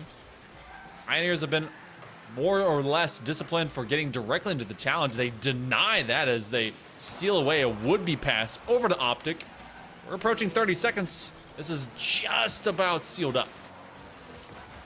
I would go ahead and call it here at this point, just simply because Carroll has been very, very good as far as being able to track down these balls defensively. Pending a big breakdown, an opportunity to kind of try to silence me here for the pointers, but it will be denied ultimately. We tick down to 10 seconds. And we talk about bigger, faster, stronger here in this one. The only way to really counter that is to be able to wake up and gain boost control and really handle that from Carroll. We'll see if that comes to life here. It'll be much needed after this one kind of got away from them. They did score a couple there at the end, but it's Carroll University that'll take game one. It was a little difficult to assign a general identity to this squad from the side of UWSP, but we got a lot of form factors from out of the Pioneers with Carroll. Uni was looking very solid in the beginning, and Illusion looks like they were kind of just late term coming into the game, but then otherwise everyone contributing in massive ways for Carroll. For UWSP, I felt like a lot of it kind of rested with Optic early on. So we get to see if maybe that continues to be the name of the game. You get some players that are a little bit more utility, seeing if they can kind of hand it off to the big man and find some of those passing plays. But if anything that I've seen, doesn't matter what division of play, as soon as you start connecting with your teammates, that's the biggest thing. Also, shout out to, I believe it's Jacob. They said that Illusion is their teammate. So hopefully Illusion, continues to find some success. Otherwise, you might have an angry roommate, and you don't need that in college. No. You originally said teammate. I was like, well, if it was his teammate, he would have been on the pitch. But yeah, roommate. Yeah. That's true. That is cool. I mean, I love seeing representation, and like you get to see your close friends compete, and this is at the top end of collegiate Rocket League, just generally speaking. I mean, these are still going to be players in that top 1% of players that play in Rocket League. So whether you play in Rocket League or not here in chat, just know that your buddy is actually super amazing at the game of Rocket League, and also here challenging for an incredible spot in his division to go to the playoffs. So ultimately, Carroll looking strong. You got a strong friend here as well. We saw some support from the Pointers in here too. So we've got support across the board. We'd love to see that here at NECC. Pointers versus the Pioneers. Good old Stevie Pointer and Pio Pete. I don't know about the Pio part. Well, I guess it's Pioneer Pete, but it's like Pio Pete. Pio Pete, yeah. Pioneer, Piously Pioneer, Pio Pete. This one rolls in. Okay, Soccer Stars. Hold on. This one flipped nearby. Oh, they just kind of scream one past Optic. Okay. For Pete's sake. I know, my fault. Far side. Found some daylight, as they have been. Carroll's team likes to play with the lead as well. We saw that. They got a couple of goals early and added to it for the third one as well in a row, I believe, before the Pointers were even able to get on the board. Maybe even a fourth. I think it was 4-0 at one point. So they're looking to control just like they did before. Gotta go back to the boost control conversation here, Monkey, because when you're being outpaced, that and demos are just the two ways that you can truly start to get in their heads and maybe start to find something a little bit better for the Pointers, especially the way the first game has gone. And the fact that you find yourself behind early in game 2. If I remember right, it was actually 3-0, and then a 4, and then a 3-1, then a 4-1. So they've held that 3-goal lead. So if anything, that previous game was very much dictated and dominated from that early scoring stint. And UWSP has already improved upon that, because at this point in time, I believe it was about 2-0.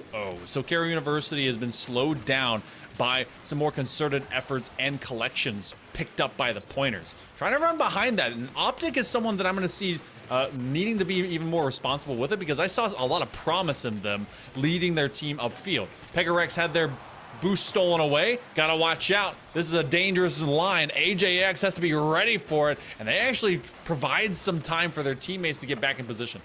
And when they do eventually commit to it, it was Illusion that made it incredibly difficult there, but Optic is able to make the save. Now that shot's on target as well, and will find its way through. Uni will make it 2-0, Carroll.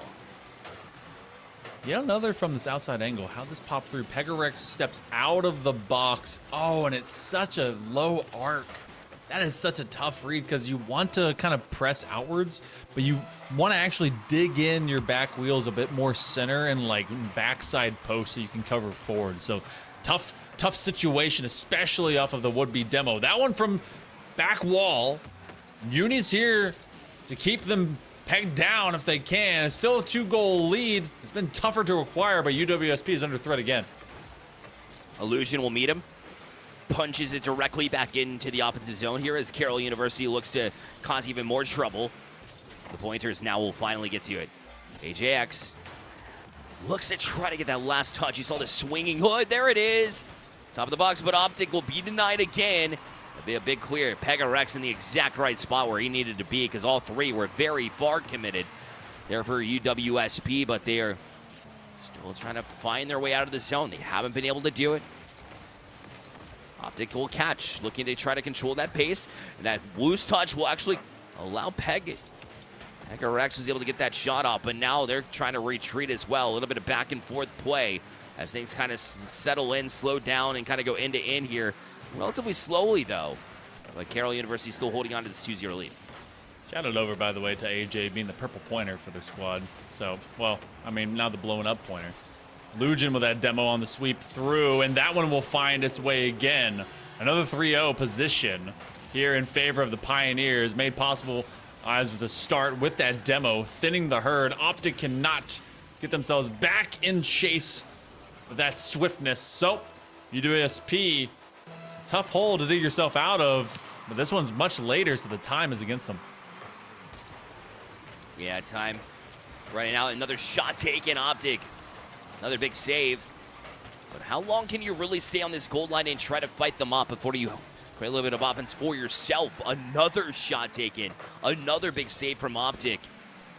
I think Optic, as great as he's been defensively, is certainly eager to be able to have some chances there offensively. And that's a lot of room you give up. Luckily for UWSP, they're not able to find that one. Otherwise, it's a 4-0 game. He might still go and get it. They are threatening this near post and side wall. All of UWSP is answering the call, but unfortunately, everyone going for everything all the time isn't the best way to handle the game. The good news is for the Pointers, they found a way out. What can they do for this latter minute? Optic playing small ball handling, a little bit of control, and then they aim for the Cookser pinch. It ends up sticking to the top side of the wall instead. And for this one, you get your first 2 games in a best of 7.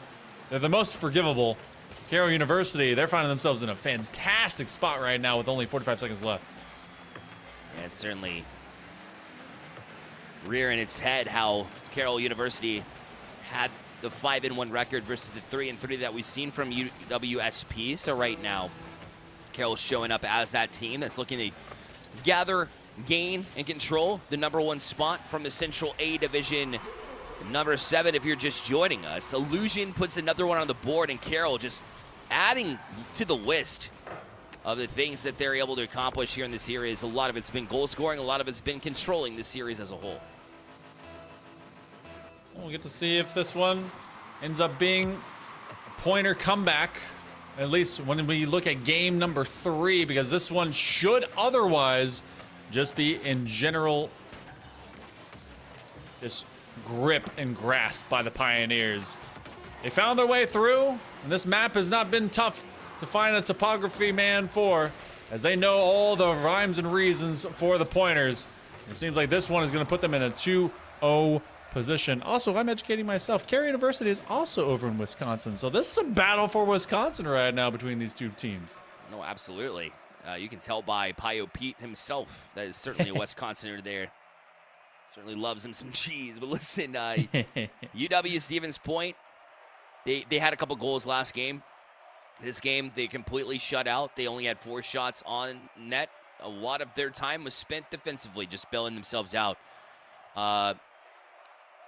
You have to find a way to transition at that point in time. So I'm looking for them to find some passing, certainly out of the zone, to teammates with quick passing versus maybe trying to long play it or just kind of boot it out of your own zone. All you're really doing is giving away possession, and we've seen what this Pioneers team can do right back at your face, and really trying to get it out to midfield. As long as you get back to that side, the way that they made able to control the midfield, I don't think you're getting much farther than that unless you find the passes to find that open lanes. Even if you find an open corner, that's where you need to go versus just kind of getting it out to wherever you can. Easier said than done. It starts with that boost control, but instead of trying to find the offensive boost control here first and get eager, it's got to come from your own end first, and then let's push out, I think would be the strategy in my eyes. I mean, and you want to do that somehow with level of pace to match with that attack that's coming at you. Because Illusion, I've been very impressed with them. They started off kind of slow, let everyone kind of come forward and just get the attack first. We got, I believe it's Soccer Stars that looked great. But, I mean, Illusion has been kind of my player to watch right now with Carroll University. There's Uni who finds kind of those highlights, but Illusion is kind of an operator that gets between these teams. Or at least between these players from out of the Pointers. From Pointers, it's feast and famine. Optic obviously wants to lead forward into the field. That is very apparent. But it's what the follow-up next from the Pointers is lacking, though, is because they are so separate. Let's see what the latter 30 seconds of this first minute ends up becoming. Almost feels as if they're trying to assume that the play is just going to go their way versus making it happen. To some degree, I've seen a lot of, eager touches. Is that one almost benches in? But a lot of anticipation that just doesn't seem to quite be there. Like it's possible, but you have to let the play kind of play out. Phrase intended, where You want to make sure that you're exactly where you need to be when you need to be, and that's where Optic was this time around. It's the first lead here for the Pointers. He ends up riding this one high, and they did not expect that this one would drop so just effectively for the teammate, I believe, in Pega Rex. And remember, Pega Rex actually started off and getting that one goal for the Pointers way back. This is the first lead at all through 3 games. Now here for the Pointers, as Carroll University sees themselves on the back foot for the first time. We'll see if that affects them in a negative way. Because certainly playing from the 4 side of things, I mean, they've only surrendered 1 or 2 goals in that moment. They almost had the answer there too, but a great defensive play. Now Optic can finally operate here on the offensive side of the ball, and we're seeing his mechanics really start to shape up because of it. So it's what you want to see if you're a Pointers fan for sure, is to see him get comfortable and get confident as the series rolls on. Lujan has to play this one a little bit calmer. They bring this one high. Solid connection. Uni a little bit too soon. Still, though, those are tough to kind of angle out from. You've seen someone corral it in the sky, and then you have to make at least a nose connection if you want to make that next forthcoming shot. Soccer Stars very much just been consistently just bulldogging it. Okay, this is the epitome of I've got the ball. No, I'm getting this ball. Guess what? I'm getting this dang ball. Looking like my style of play, man. Like, literally, I'm going to strong arm you. I don't have the mechanics necessarily, but I will be a nuisance, number 1, and I will be right there for the next touch. You have to be able to read the play extremely well to do it. But look at that quick answer back, though. Pointers said, Carroll, we're going to get it right back at you. 2-1 lead. Optic just was a nose up faster than their opponent. When that ball's dropping down, they were already leaped. And so that's that weird moment where you feel like you are also going to be able to match and balance and then kind of just 50-50 it away into a safe zone from the side of Carroll. But Optic was a level higher. So speed plays so quick in Rocket League, and that's Optic finding their second one. It has been droughts. It's been tough for the Pointers. Right now, they're finding some level of success. Oh, even AJ trying to make it spicy with a dunk attempt. You see him. Anything that you can do to spark your boys, that's what you're looking to do. As Optic try to get it around Soccer Stars, but he's able to manage to hold on to that one. Here's Illusion, beat to it by Pega Rex. Now going to get that extra attack as well. Suddenly the Pointers are coming to life. Had to get the first one. It was Carroll University has been running on a high, and it has been undeniable. And even when you had, I believe that was Soccer Stars in the net, that's that tiny bit of client side, service side lag that they are just a bit too far deep, and that ball crosses the threshold far enough.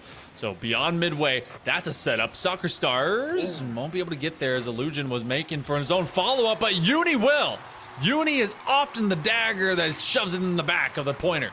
That initial touch from Illusion was great, and then Optic was just like kind of panicking a little bit, was looking for maybe some teammate support there when they turned, but they did such a good job of threatening into that box that the rest of the defense of UWSP had to kind of turn around in tandem. That's why they weren't there. That's why Optic couldn't find a teammate, and why Carroll finds himself back within 1 goal. Illusion fake out a lot. Oh, might be able to walk it in. A quick combination of players here for the Pioneers. Less than 2 minutes to go. They've been able to corroborate between one another, and then the communication is breaking down. It feels like they've got the right idea. Definitely some of these touches can work. Just use one, not both. But also sometimes you just be Uni and do that. Getting right back into this is Carroll University with very quick back-to-back goals again, and Uni was a big part of that one. Great control, found the far side post, and found it to go in to make this one equal. 1:40 remaining on the clock.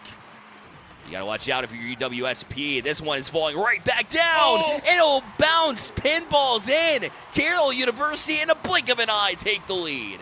Soccer Stars, the goals that they get are just, can they be available? Can they slam it off of someone? Can they follow through, put that car forward, and just see what lands?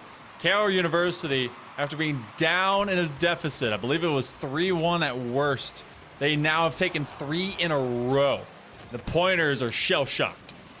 Uni right back to it again. Wants to make sure this is a good one. Almost double tap that one. Was looking top right cheese. Pegarex looking to control it. Just get it into your hands. Will set the pace. Optic. Now that extra touch will corral it around far side. It hangs there in the box, but still can't find the results. UWSP really wants that one back. With a minute left, they could have equalized again. That was a backbreaker. You've got to get around it. Oh, my Lord. Someone tilt the table. You're talking about pinball. That one is hitting every single bumper. 45 seconds. Somehow the Pointers are still in this game. Everyone apparently is still in this game. I don't know who's fighting whomst in this moment. Soccer Stars will combine with their teammate as we get to the last half minute, and I don't know which way this thing's going to end. Man, that's a wide open opportunity from Carroll, but they took a little bit of time, and this one will fall back down. Illusion the next to touch. Great one to set himself up. Now has the carry. HAX does get that touch. Try to beat Uni, but Uni will punch it directly back in. Still popped over Pegarex. This one wide open. The touch back down. Will let it fly. Soccer Stars credited with his hat trick here in this game, and a 5-3 lead should solidify Game 3 for Carroll University Orange. Uni seeing the drop in, that's a good teammate right there. Knowing that no one's nearby, your teammate's about to get a hattie, don't even need the little love tap to secure it. Pioneers will be up 5-3, and they'll be up 3-0 in this series with the timer coming down. This is going to be a tough task to ask out of the Pointers. But they somehow have to erase knowing the lead they had and what this series could have been to this point. That was their chance to really take one, and we know the statistics that go into a team that's down 3-0 at this point in the best of 7. It's not great, and especially when it falls in that certain fashion. There's some times where it might even be better where if we saw Carroll University win this one 5-0, where, at least you got beat and you have a fresh, set slate. But in this one, when you had that lead and you were all over it from the get-go, and you should have, it felt like, in your eyes, get that win. It's harder pill to swallow for sure. So you make a great point here, Monkey. I think it'll be very difficult to kind of break that mindset here moving into the next one. The only thing that you can really do is to get out, get the first goal, and then you have to be able to mesh for 5 minutes, plain and simple. Yeah, you got to play your game. You got to bring the fun back into it. Also, if you need some copium, blame Ramen Dragon. Every time they're in the chat and they say they're paying attention, sweeps. So maybe it's just their fault. You just throw all the blame at them. Who cares? But every 5 minutes at a time at this point, it's now going to just be, all right, you know what? Ground to the pitch. Got to get 1. Got to get 2. And that's actually a huge mathematical situation because now you're 2 things. 1, if you are UWSP, you are the biggest fans of Illinois College to beat St. Ambrose JV squad. 2, you need to get at least 2 game wins for the differential for there to be a mathematical possibility to get in top 4. So from here on out, every game's a championship. Do or die from here on out. Brings out the best in a lot of players. Will be the same for UWSP. Carroll University already pressing in. Optic having to go backwards with it. Was looking for a teammate, and they weren't able to connect. This one will fall right into the hands of Uni. Not any boost in the tank, but still reads the defender to get that one through. That is just plain and simple great anticipation. Stand on the outside of the ball, trying to catch up to it, and wow, there's nothing you can do in that moment. Fallacious just like, what am I supposed to do here? Also, a key note. Fallacious is in, AJ is out. So there was a sub-in situation for UWSP to try out some of the extra roster. It feels like you need to, even if you've been starting the same 3, game after game, which I'm not sure what the situation is. So like match after match, you really do want to just change it up simply for the factor of it might spark something, It's like a goaltender change in hockey. You want just anything, even if it's like the backup that you're throwing in there.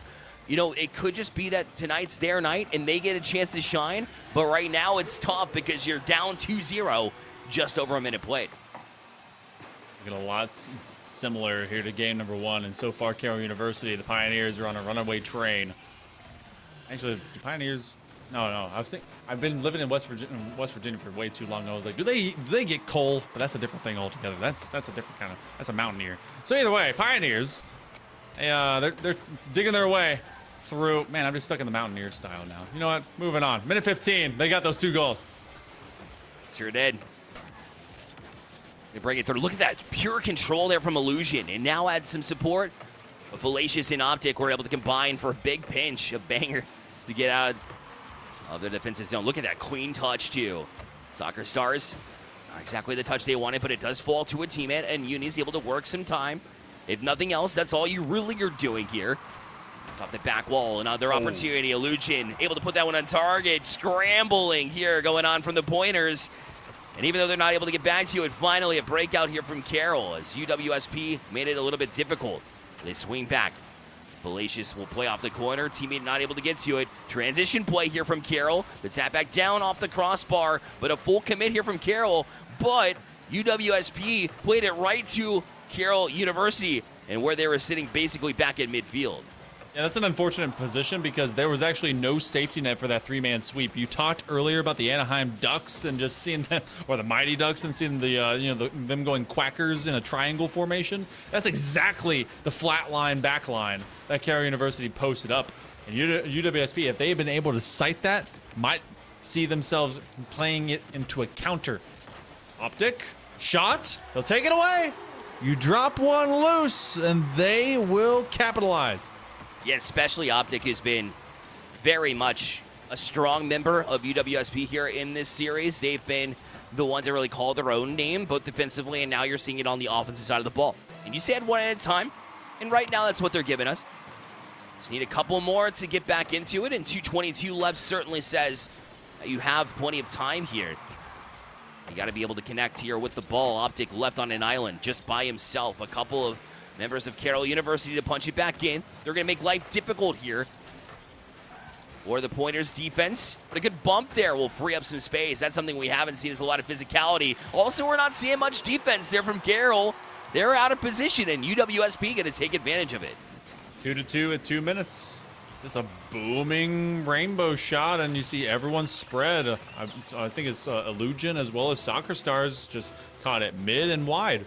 So a little bit more promise. As Carroll University sees this one slip a little bit less cleanly. Just that crossbar. 4th man coming through right now for the Pointers. They're needing all the magic they can get, and the 4th one coming through is definitely necessary. Coming through also is Soccer Stars. Just finding the little bit of space that UWSP has, giving them here defensively. Stepping into the place. Soccer Stars off the back wall. Going to look to get into it himself. But Fallacious with a big clear again.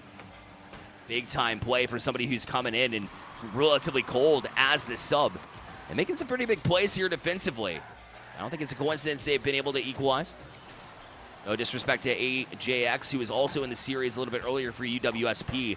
They held their own when they were in here. But you love to see every member at least being able to contribute to give themselves a shot.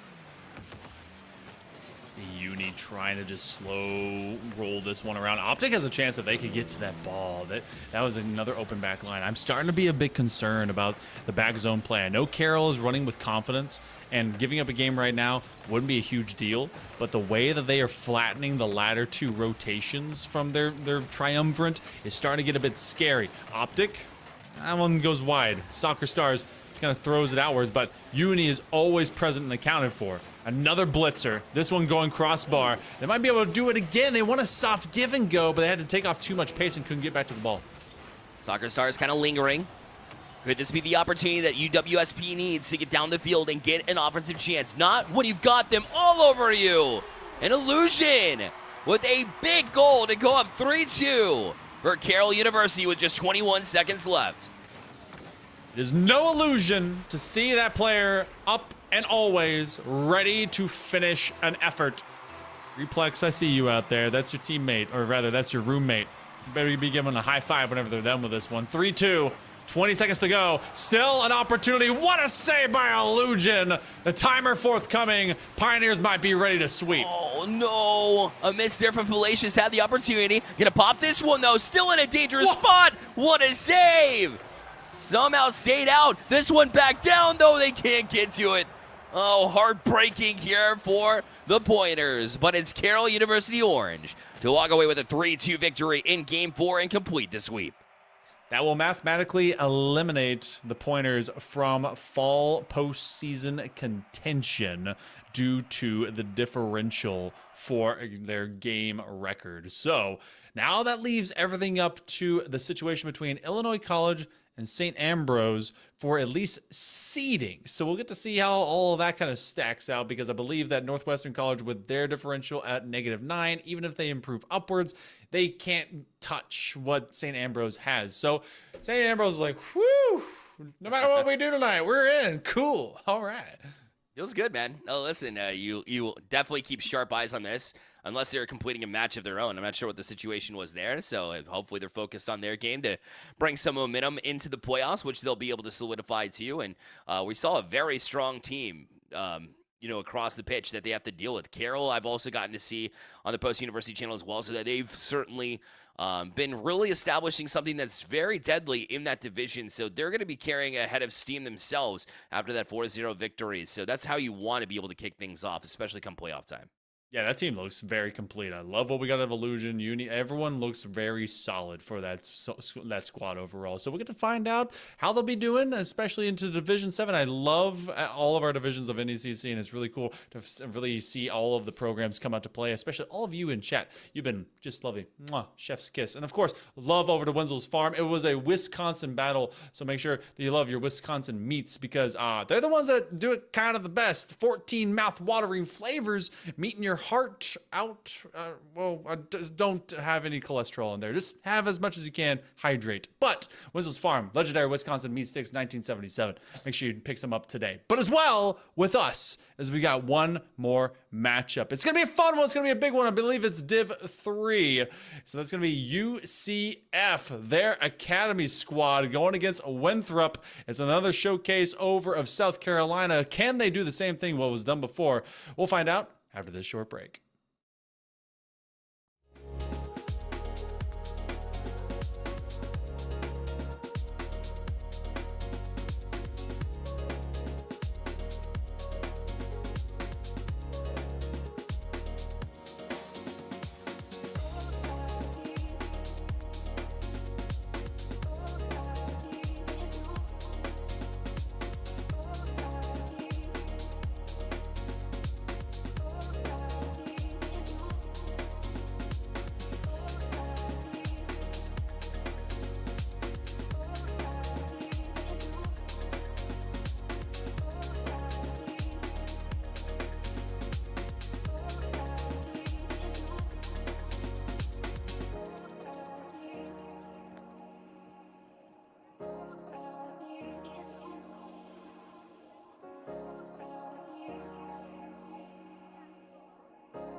frozen over like I am.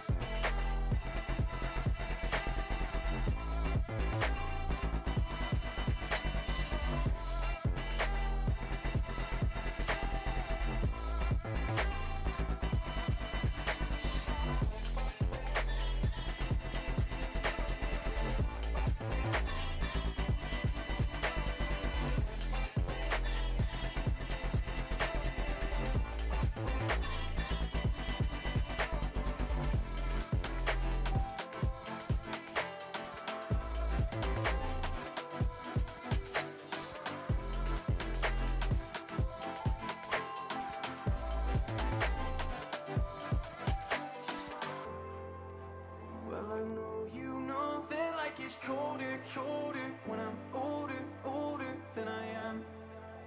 And I know you know that I have lost composure, but I'll hold you closer while I can. I never told you that I'm slightly broken, that I might lose focus when I am. I know you know that life gets colder, colder when you're frozen over like I am.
Yes, sir. I mean, it's always, great when you have something on the line, especially in the final week here. And for Winthrop, that means that it's Winthrop Academy Gold right now, sitting at 4-2, and they want to make sure they get the highest seed possible.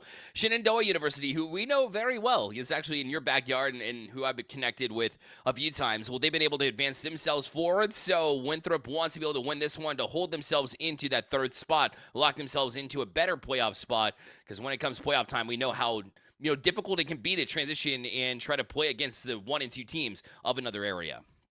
We got Super, we got Sosa, we got Lou coming out of the UCF Knights Academy squad. And with Alfie Kinbot and Monster King, you guys are challenging me with the way you use different letters for these things. For Winthrop Academy Gold, both these programs have had their their learning curves from the upper levels and onwards. And for this academy group, they've been prolific in legacy seasons past. Right now, this is a bit more difficult for them to have to navigate. They're in a position where mathematically they're probably out for at least the fall postseason. Winthrop has everything to play for, though, to make sure that their seeding goes the right way. They've been playing a lot of their matches very close, though, only a +3 differential. And with the Hornets out of Shenandoah winning their match over Montreal just a moment ago, they now want to play to make sure they don't have to face off against Daytona State in round 1 of the playoffs. Yeah, you don't want to go against that team right now, sitting at 6-0 at the top of this division, only dropping 5 games total over the course of the semester as well. 24-5 is a record that's pretty tough to go up against, and I've seen them firsthand. They are certainly a stellar team. But when we talk about Winthrop, it's a team that brought in Garrett G for their main team. You have that experience at the top level. It definitely does trickle down to some degree where you have that level of experience. You have the culture starting to build itself. He is Rocket League at the end of the day, Captain America in Garrett G. Being a part of that program is a special story, and Winthrop Academy Gold can be proud to be part of that program that's been great, not just in Rocket League, but across the board within esports. Oh yeah, you and I got to see them their actual university setup program. Like their entire, I guess, everything that was there just seemed like, all right, we are committed, we are invested, we are going to be doing this for the community at large, and we want to be able to set up something huge for whatever all the students that are coming over to Winthrop. So really awesome to honestly witness. UCF, they've been around the boards. They have actually found themselves in good positions for just being able to find good recruiting, and of course see them in football, traditional sports, and all ways. But for both these teams, this has different ways. This might be a walkout situation for UCF to finish off the fall strong, and for Winthrop, it's for strategic positioning, making sure that this doesn't fall by the wayside, especially as Shenandoah is an up-and-comer moving through these divisions. I saw them at 5 and at 4, and now into this Division 3, things are looking to try and change. Yeah, agreed. And, you talk about that all the time as an academy team, like when we talk about the pro side, and we see all of these college programs that have multiple teams.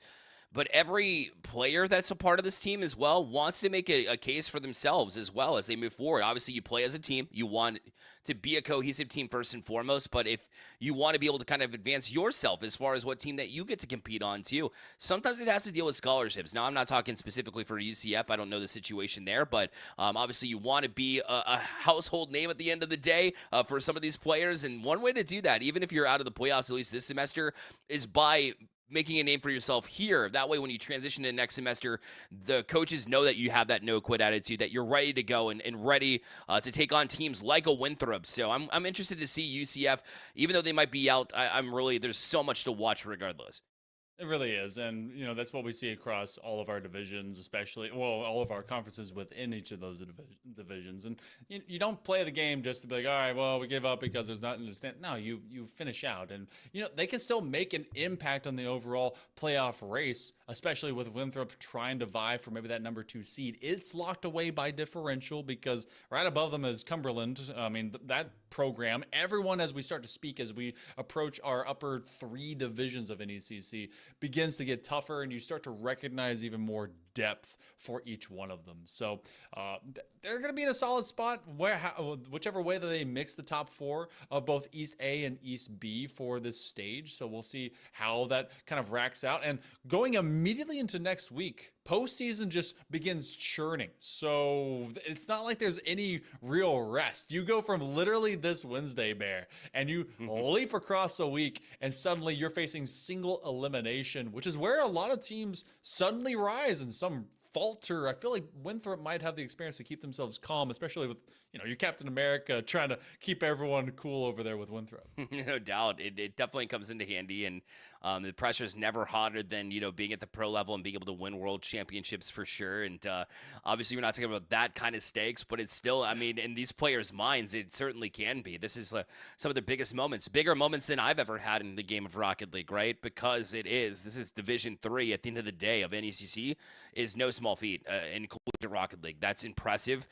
They've each gotten here for a reason as far as in the equation, and even down to week 7 where you still can make the playoffs, even with the UCF as well. That's the same case regardless.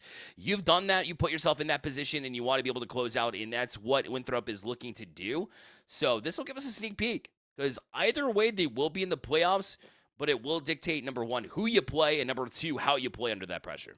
Yeah, you don't want to have to go against that immediate seed. I know a lot of teams, too, it's like they struggle to play who's right across from them whenever they feel like they have been, I don't know, personally hurt by the seeding process. Like, curses, if only we'd face you later. You got to beat who's across from you. That's the line gets set between your team and their team, and whoever ends up being there, you have to take them down. So, this will be a fat test for Winthrop to make sure that they get this job done. The Knights could be playing simply for the next semester. We've seen some big programs also make that leap point to go from the fall and beyond that kind of that winter intercession to the spring and find crazy success. So it's all about consistency, especially because I think you and I saw a lot of Daytona State last year in the academic year. I think it was more of a Division II kind of situation. So seeing their moves and some of their players into their program kind of shift around, and now how they're playing just solidly here. I mean, this is exactly the kind of depth that you want to see on the conference as a whole. So if we kind of walk into this, we are trying to make sure that everyone does get into the lobby right now. So if you're wondering why are we stalling, that's exactly why. So but while we do, shout it over to one of our other sponsors. We've mentioned them before. We can do it again because, hey, your eyes take a beating. So why not get some Buy Blue Light to have you covered? Look, my eyes exploded and I had to get PRK surgery. So Blue Light helps, or getting rid of it helps out a lot. Their premium blue light glasses keep you sharp, focused, and ready for victory without eye strain. I squint a lot. That would actually help out. You can level up your game, though, protect your vision, and you can check out Buy Blue Light. It's like buy, like BYE, Blue Light today. Official eye care partner of the NECC. That's BYE, bluelight.com. And I mean, do you actually wear blue light glasses? That's right. Are those? These are just some would say it's not prescription. That's all right, because I'm getting that blue light and saying bye-bye, don't need that. Honestly, like at the end of the day with Buy Blue Light, one of the coolest things is going to bed and not having to just lay there for an extra hour just because I'm simply trying to fall asleep. It's honestly the worst in my eyes, quite literally. It's good to be able to relax, and that's a big way to do this. BuyBlueLight.com. So make sure you check them out for sure. And check out this game number 1, too. We talked about Daytona State being up at that 6-0 mark. Monkey Man, they got a Sosa of their own, but they're rocking Smooth, Solus, and Jomi as their top 3 typically. And so they're going to be a tough one to go up against for sure. So that's why Winthrop is looking to find some success. But I also want to talk about this division. It's basically the division of death here. Let me tell you some of the programs in this division here. In this area, we got Cumberland, Winthrop, Daytona State, Shenandoah, University of Montreal, UCF, of course, UGA, and AVL. That is just programs that are established. They scout on a regular basis. So this is a tough division for sure. And Winthrop Academy Gold, well, they got a good start here. Monster King on this redirect. I mean, you're talking about the division of death and talking about just overall the depth that comes forward. How about the handoff between those two players to make that connection even possible? I know some of y'all are watching season 3 of One Punch Man. Sorry about that. Animation is kind of terrible. But Monster King, hey, he's showing up in a big way right there. Showing up early. Also trying to toss one up to Kinbot. This one will be a bouncer. Looked like it was going to be harmless. So it took a minute for Super to get up there and was low on boost as well. But Alfie just going to be able to chase this one back and rotate behind. Just went to play right towards one another. It's never really wasted moments in their gameplay. That one's going to be a clear, though. Almost gave away possession essentially here as Lou is right back onto it as well. It'll pop high. Now still Winthrop waiting on the other ends. They go east to west, switching it around. Had the opportunity, but Alfie couldn't get around it in time.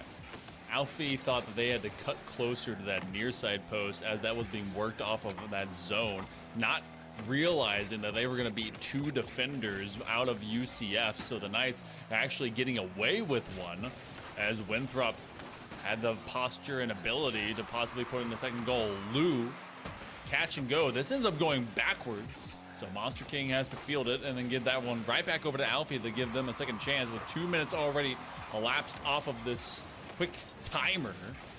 Winthrop that continues to just force the Knights to have to start from square one. That's Lucas trying to corral it around the side.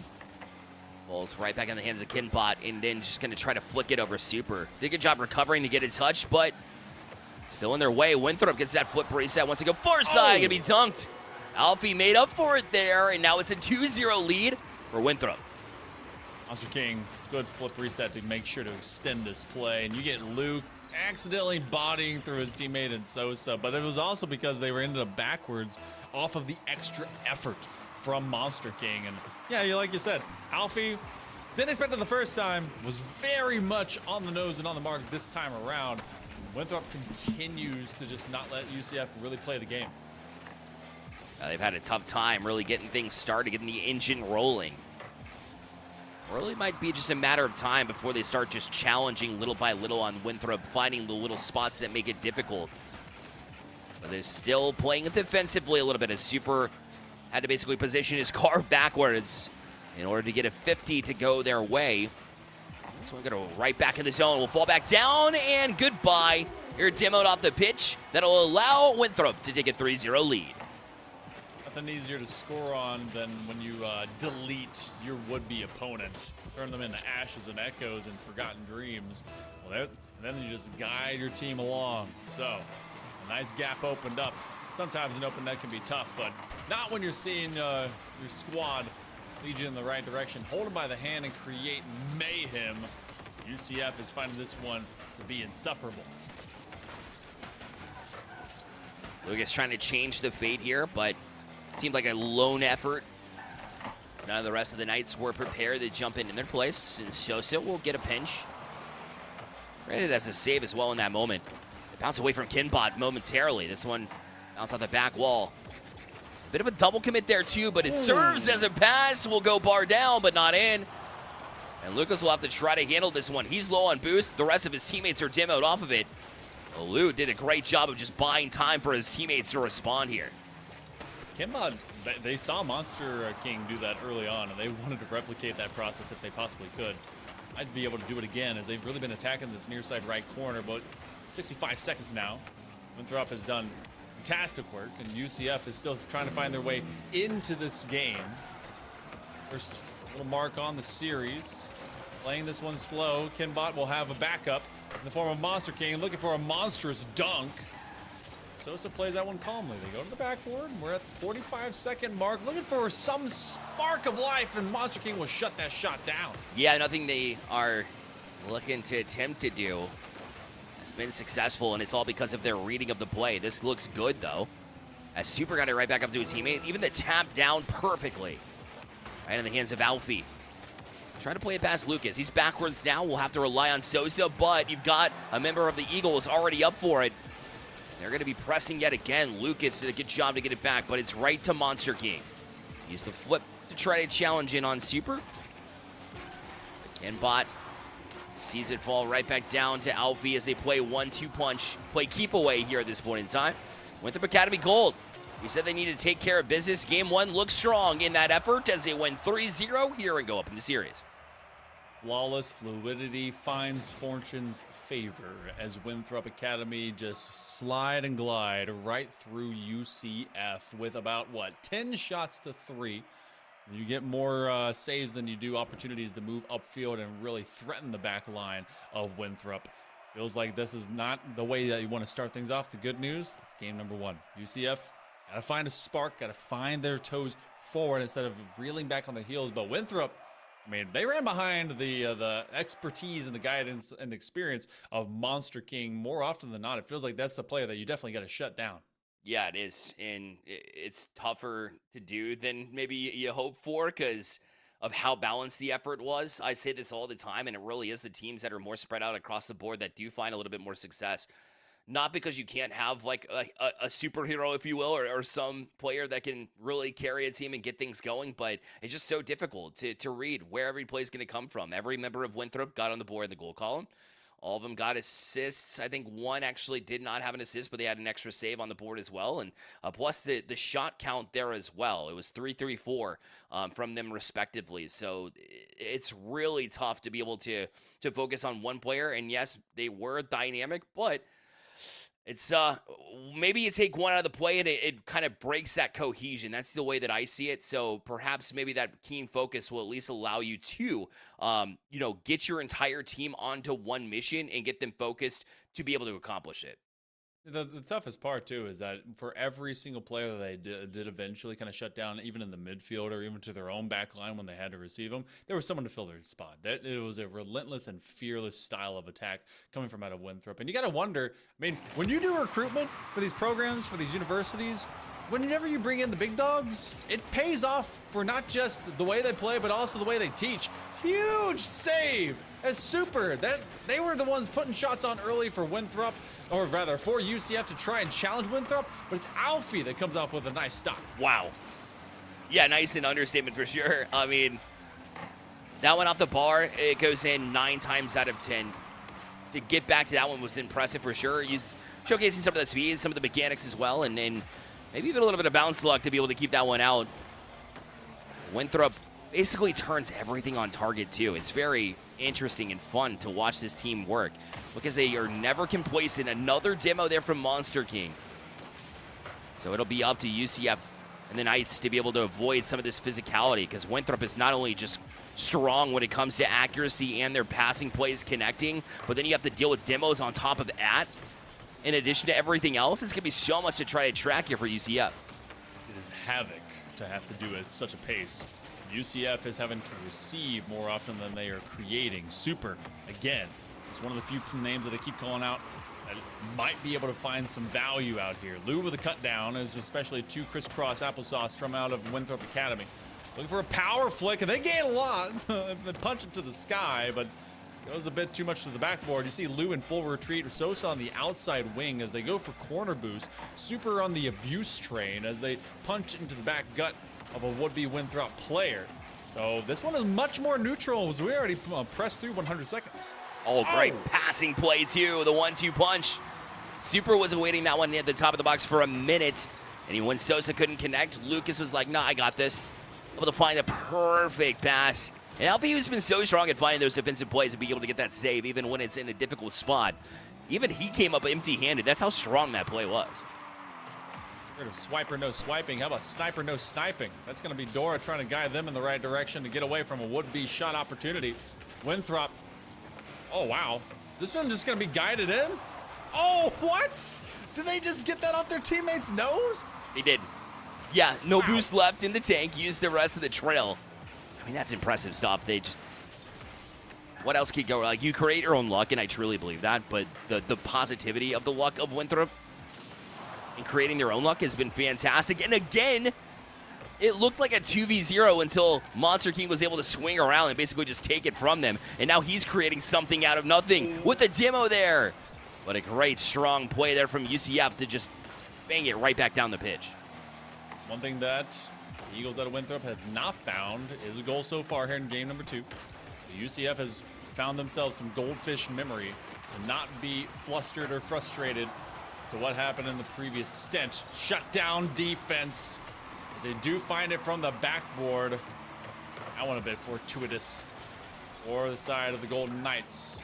UCF, can they do forthcoming to have to deal with Winthrop, as Winthrop is still poking and prodding to see what might be given up. 2 minutes to go. Alfie challenged off this one. Will be popped high, but maybe too far away from Alfie to get off that wall in order to get to it. Look at Lucas put a bullet on. The Knights have come alive in game 2. They got the 2-0 lead with 1:51 left.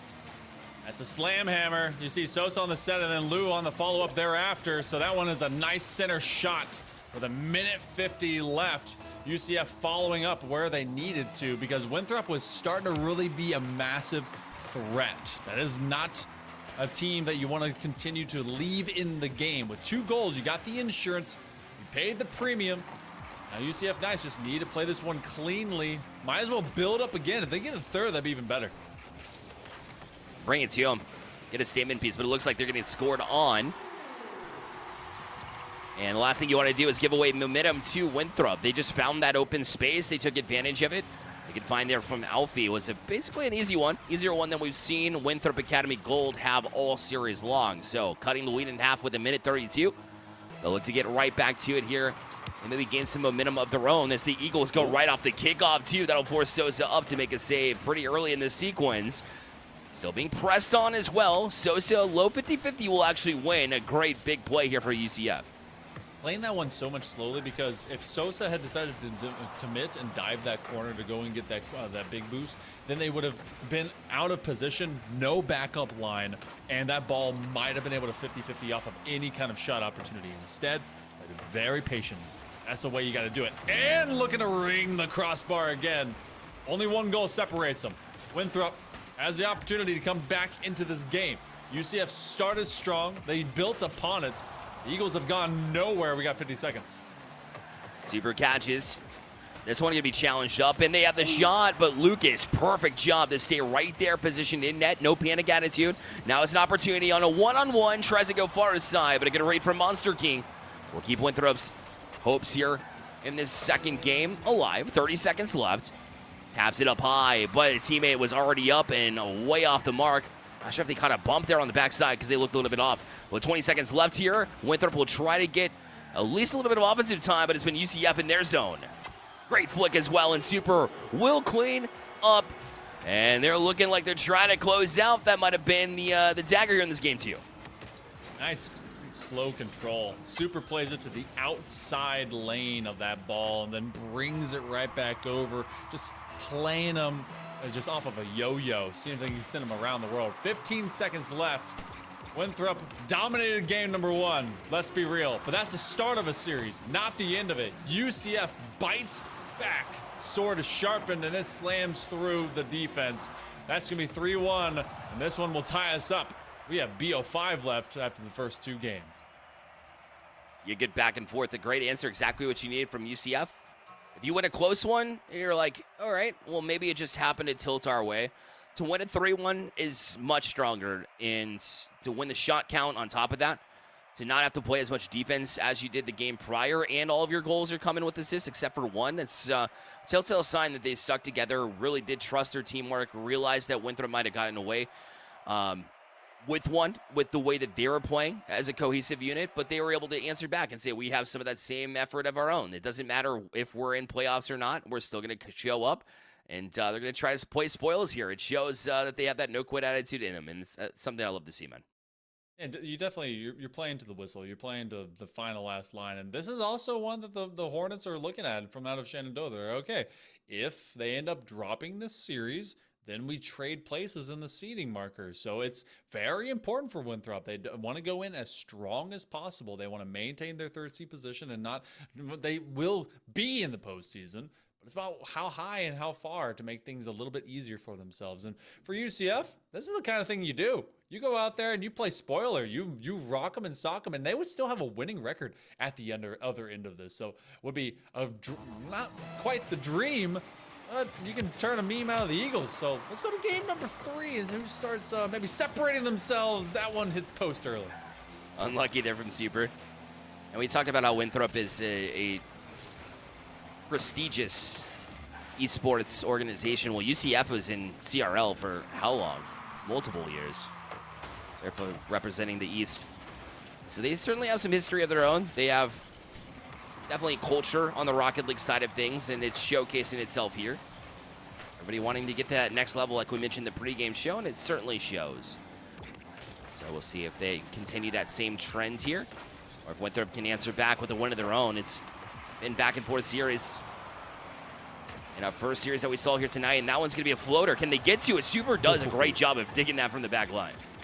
Playing that one close to the vest as well, and trying to get all the way around that back angle of the ball. If they had gone any more lateral, it would have just plinked in. So good patience. That one's going to find its way to the corner, and yet another one. Lou on the separation. This is a setup to try and 50-50, and eventually they just have too much mustard on the hot dog. That one's got the spice just enough to make it past the goal line. The stick with that play is impressive from Kinbot, because it's very easy to just kind of tear yourself away from that play. But when the first one doesn't go through, it's kind of defended off, and they're on the side of the box. You're able to pop that one high and gain the assist regardless, even when you're trying to get that bump out in front in addition to it. So I like everything that they've been creating here if you're Kinbot.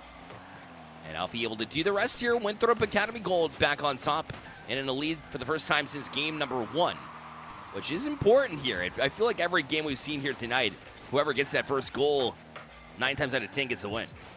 That's definitely operative from how all our division stretch kind of happens. When you see in Division 1, Division 2, you can get the comebacks, but kind of as you sink a bit more into the depth of NECC, that first start definitely dictates overall tone and execution. But here for the Division 3, you start kind of in that mythical middle ground of, all right, sometimes it's just where you begin and that's where it ends.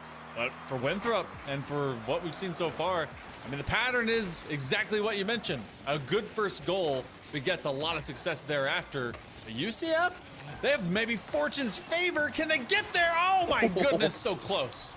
Sosa was all over that one from the get-go. Pinpoint thinking, anticipation.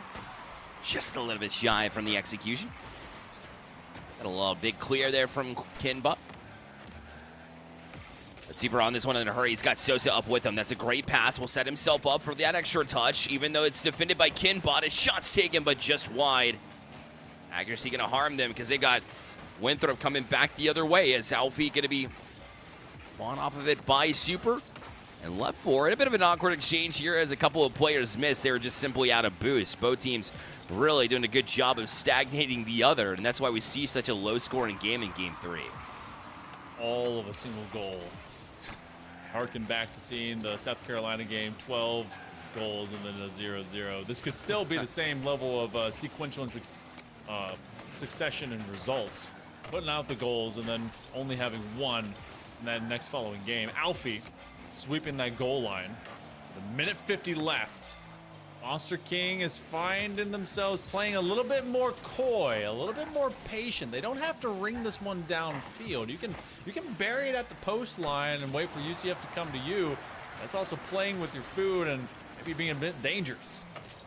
Yeah, UCF hasn't been able to allow the play to come to them because the play that comes to them is a Winthrop player right in your face and demoing you. There's another example of that as Alfie brings the owl into Alfie.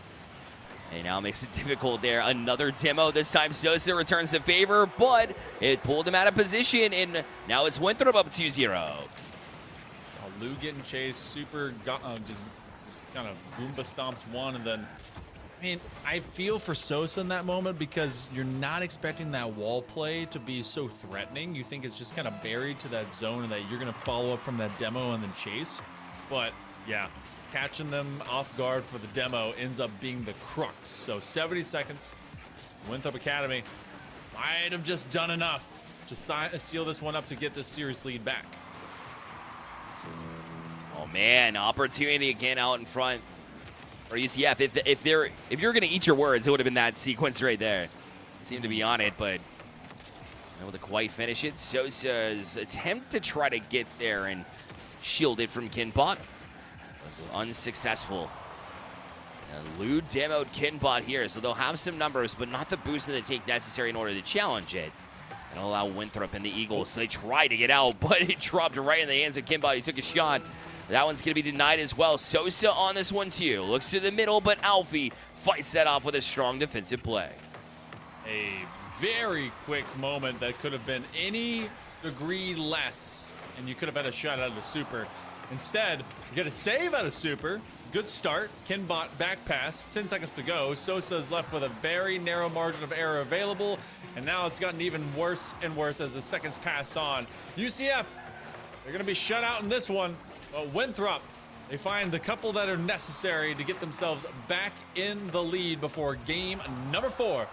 And we got 2-1 in this series, and this game it's a slow swinging pendulum here, Bear, between who has control. That physicality got to UCF this time around. I don't think it went anywhere in game 2. I don't think that's the reason why UCF ended up winning that game number 2 to begin with. I think UCF just did a better job navigating around Winthrop, which kind of showcases to me that Winthrop was more unpredictable as far as where they were throwing those bumps and demos from. So that creativity doesn't just come into, passing lanes or, solo plays, for example, or freestyling in Rocket League, right? It can also come into play when we talk about boost control. Where the bumps and demos are coming from? Are we coming from out of view? Can they see us in the peripherals and be able to avoid it? And if that's the case, are we out of position enough to allow them to get those opportunities? And for UCF, they won last game, but this time around, it seemed like it was too much. Like they were off the field more than they were. It really felt that way. The Eagles were swarming. They were able to take them off the pitch just enough to get the few goals and not allow any on their other side. That's a big shutout here for the Eagles. I don't know which eagle that they're based off of. I would assume it's kind of the good old bald eagle, but you ever seen golden eagles take goats off of a mountain and throw them? It was kind of like that, just like a little bit like that. So if you've never seen that, by the way, I mean, it's kind of brutal, but check it out. It's a pretty cool video. Either way, UCF, they'll turn this one into a bird fight. Knights, I'm back alive. Winthrop Academy, it's always been who scores first so far. Will that continue to be the pattern as we go through game 4? Talking about Captain America and bald eagles. Yeah. Much America for my taste right now, but Red, white, and blue. Kimba.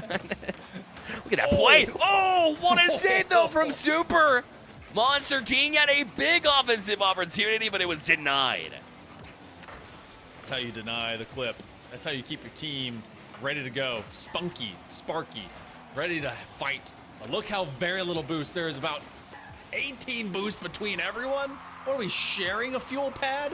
UCF is under fire, and it is all hands on deck to try and deal with the Eagles. Winthrop, they get a demo. Corners finally spawn. A little bit of something for the UCF Knights to finally exist. Backboard, Lou will guide it away. Alfie directed it on target, but the defense was ready for it. He got twice. That was Kinbot that time, trying to follow up on his teammate's run. A bit clear there from Super yet again, who's been great defensively. Now we got Sosa looking to get into the party. That one's right back to him. Great passing play. Try to squeeze it and does. A 1-0 lead for UCF. That is wild. If you look at the sequence from previous that the defense had to stand up for the Knights and the fact that it had so little boost, now you just see patience of mind from Super to try and navigate between two defenders that are on the outside posts of that net, realizing if they pause it into the center of the box, they can force them to also stall. That was a very uptick tempo level play to do in the moment. Lou, we haven't called his name a lot. He was in on this play here, but Alfie was able to punch it past Sosa, so Super to bail him out. A crafty little touch there from Lucas. Put it past one. This one will fall right back into the hands of Sosa. He's got boost in the tank as well. Kinbot needed to get up and does. Very quick reactionary play. You can say the same for Alfie's, who's on this one. We'll play off the corner. Lucas needs a touch. He's been making some big ones here to keep it away from Winthrop, who's doing everything they can to try to tie this game. The Knights will hold them at bay, at least for now. Man, I'm talking about not calling Lou's name too many times. It's starting to be a lot of times. That's that ceiling challenge, and then just getting downfield. They're going to steal this boost, and they're going to make life so tough for Winthrop. Drop to force Alfie to pause. Not going to have a striker, and Lou will be challenged. A nice redirect. Go for the passing play. Read very well. We got a rule 1. We're going to go 2v2. Oh, man. Not great for UCF, who's actually outnumbered here when they talk about the sequence. That's a good popper, and Alfie puts it right behind Sosa. That was a tactful placement of that shot to equalize at 1. It's a nice little drop behind. Doesn't have to have pace, just has to have placement. And Sosa recognizes, even at center net, that they are just a card length too far. So, respects in the chat, clap hands, shake hands, whatever you got to do for the rule 1, but we go back to 3v3. That favors Winthrop in that situation too, because I feel like they've been the stronger team in solo plays, and now you might have fed their confidence a little bit. Monster King puts Eagles right back on the board and in the lead this time. It's that trend you're talking about, where the first team to score wins is under threat, at least with 2:14 left. That was the pattern break. I'm gonna pull out the Mr. Incredible meme. Math is math. Boom.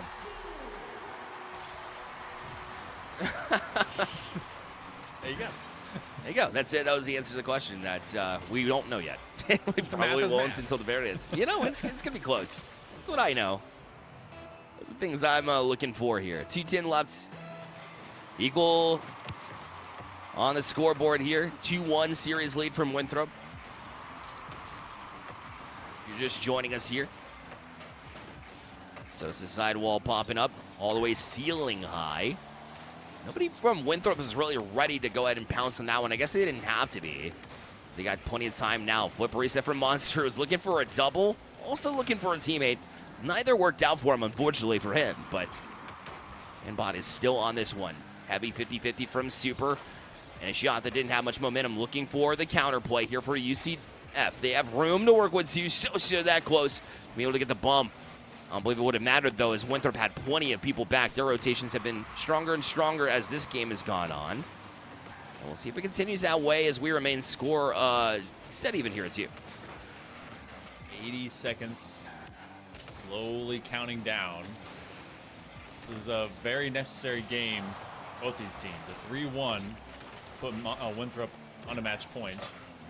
2-2, and then we end up just solely tied, and we start breaking into best-of-3 territory. And UCF Knights being very concerned about the way that they pass. It's going to be a drop down. Oh, that shot goes literally out.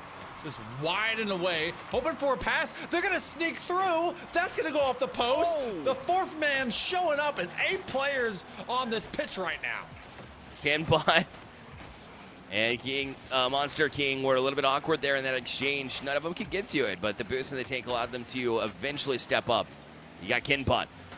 And this 1v1. Try to slow play around Lucas. He's still a little bit awkward, but does get around it and has boost in the tank. Able to swing this one back down. Sosa didn't get that original touch. Not sure if he wanted to or pull it back down. Either way, keeps possession. Good fake here from Super. Now trying to get some support there for the bump. Trying to go far side as well. But that one snuffed out. Now with 13 seconds left. Lucas all the way to the ceiling. Flip reset. What a shot from UCF. Lucas comes up big. Lou going high. Then he's coming low. Making sure to keep that flip, and then blammo. A splash attack for the UCF Knights. Winthrop has 10 seconds. This kickoff has got to be quick. They've got to maintain some level of possession. Alfie, their teammate goes too far, too quick, too soon.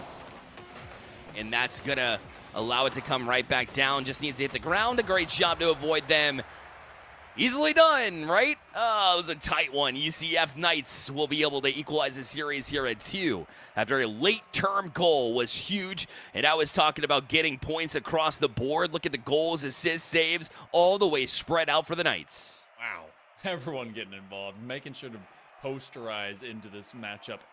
The only person that didn't come up with a goal was Kinbot, and then, wow, everything else is just fluid. So we've got ourselves a nice fight here in Division 3. UCF Knights showcasing. Doesn't matter what the fall semester be looking like. They're going to try and end on a positive 500 situation for their 7th match of the semester. But Winthrop, man, it continues to be rough. Who comes out forward? Who comes out first? And that did keep my pattern, right?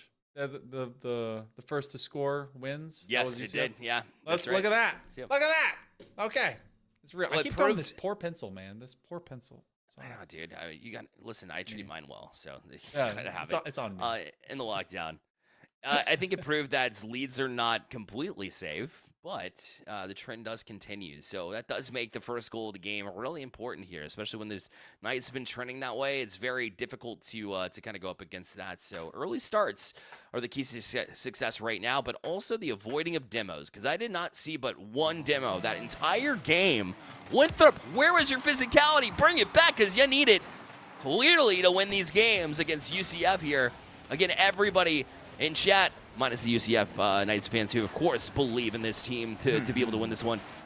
We're thinking that Winthrop was going to walk away with this series. Well, that's a good start in game number 5 at least. Does this continue to hold? Winthrop. Okay, you know what? Let's do an even further pattern execution. You get Winthrop to win odd-numbered games. UCF to win even-numbered games. It would match the first goal and just what's been happening. So far, Winthrop does not relinquish their lead. They go tied, lead, tied, lead. So, can UCF Knights finally get theirs? Oh my. What? Great job to challenge in. The last one back is not going to be there. What a diving save from Monster King. Came out of basically nowhere. Wasn't even on any of the pixels of my screen before making that save come across. Now it's wide open. What a save again. Both of the defenses coming up huge. Man, both these teams are filled with rappers because they are hitting bars. Goodness gracious, Winthrop. If they're able to save the first one, UCF said, okay, we can do it better. On the setup, this is going to waterfall down. A very tedious purpose and process. Sosa very fortuitously lands upon it as this one will try to scream out from the 45. Sosa wants to follow from his teammate, and it's going to be a barn burner yet again. That one eventually bleeds its way through. Oh, we got ourselves a great one here. This series has already been fantastic. But Sosa, that flip reset sets up everything right to the box, and Super's able to do the rest. What a play from Sosa to start that all off. It was all on his back, and the teammate to support is what you need. UCF Knights equalize here with 3:45 left. Look out, that kickoff was a little bit too close for comfort. There from the Knights. They still have Alfie right up there at the ceiling high to get that challenge and keep Winthrop in this offensive zone. Winthrop Academy. A lot of learning being done, but still a lot of great gameplay so far. As UCF given everything they can handle, but they're also dishing out what they can take. Monster King has a high kick step to try and bring this one out. He's going to aim it from the perimeter, but Sosa's already there. Fantastic positioning so far. Got to watch out. Alfie can readjust on this one. He can find on the outside. What a great read, but the follow-up is better. Kinbot gets the lead back for the Eagles. They're so quick the way they swarm, too. It's like the Eagles circling. And they just wait for it, too, and Alfie getting physical there. That time it wasn't a demo. It just let Sosa fall on top of your car. They're not going anywhere. All they can do is reverse, and if you do that, well, listen, you're not going to make the save anyways.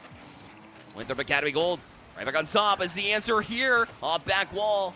That support not there, though. And now they have in transition Monster King. He's going to place it off the back wall himself. They'll do it a few times, looking like the Globetrotters, sending it off the back wall. But they can't find the goal this time. UCF now, they're looking for numbers both ways. We go end-to-end Rocket League here, Monkey.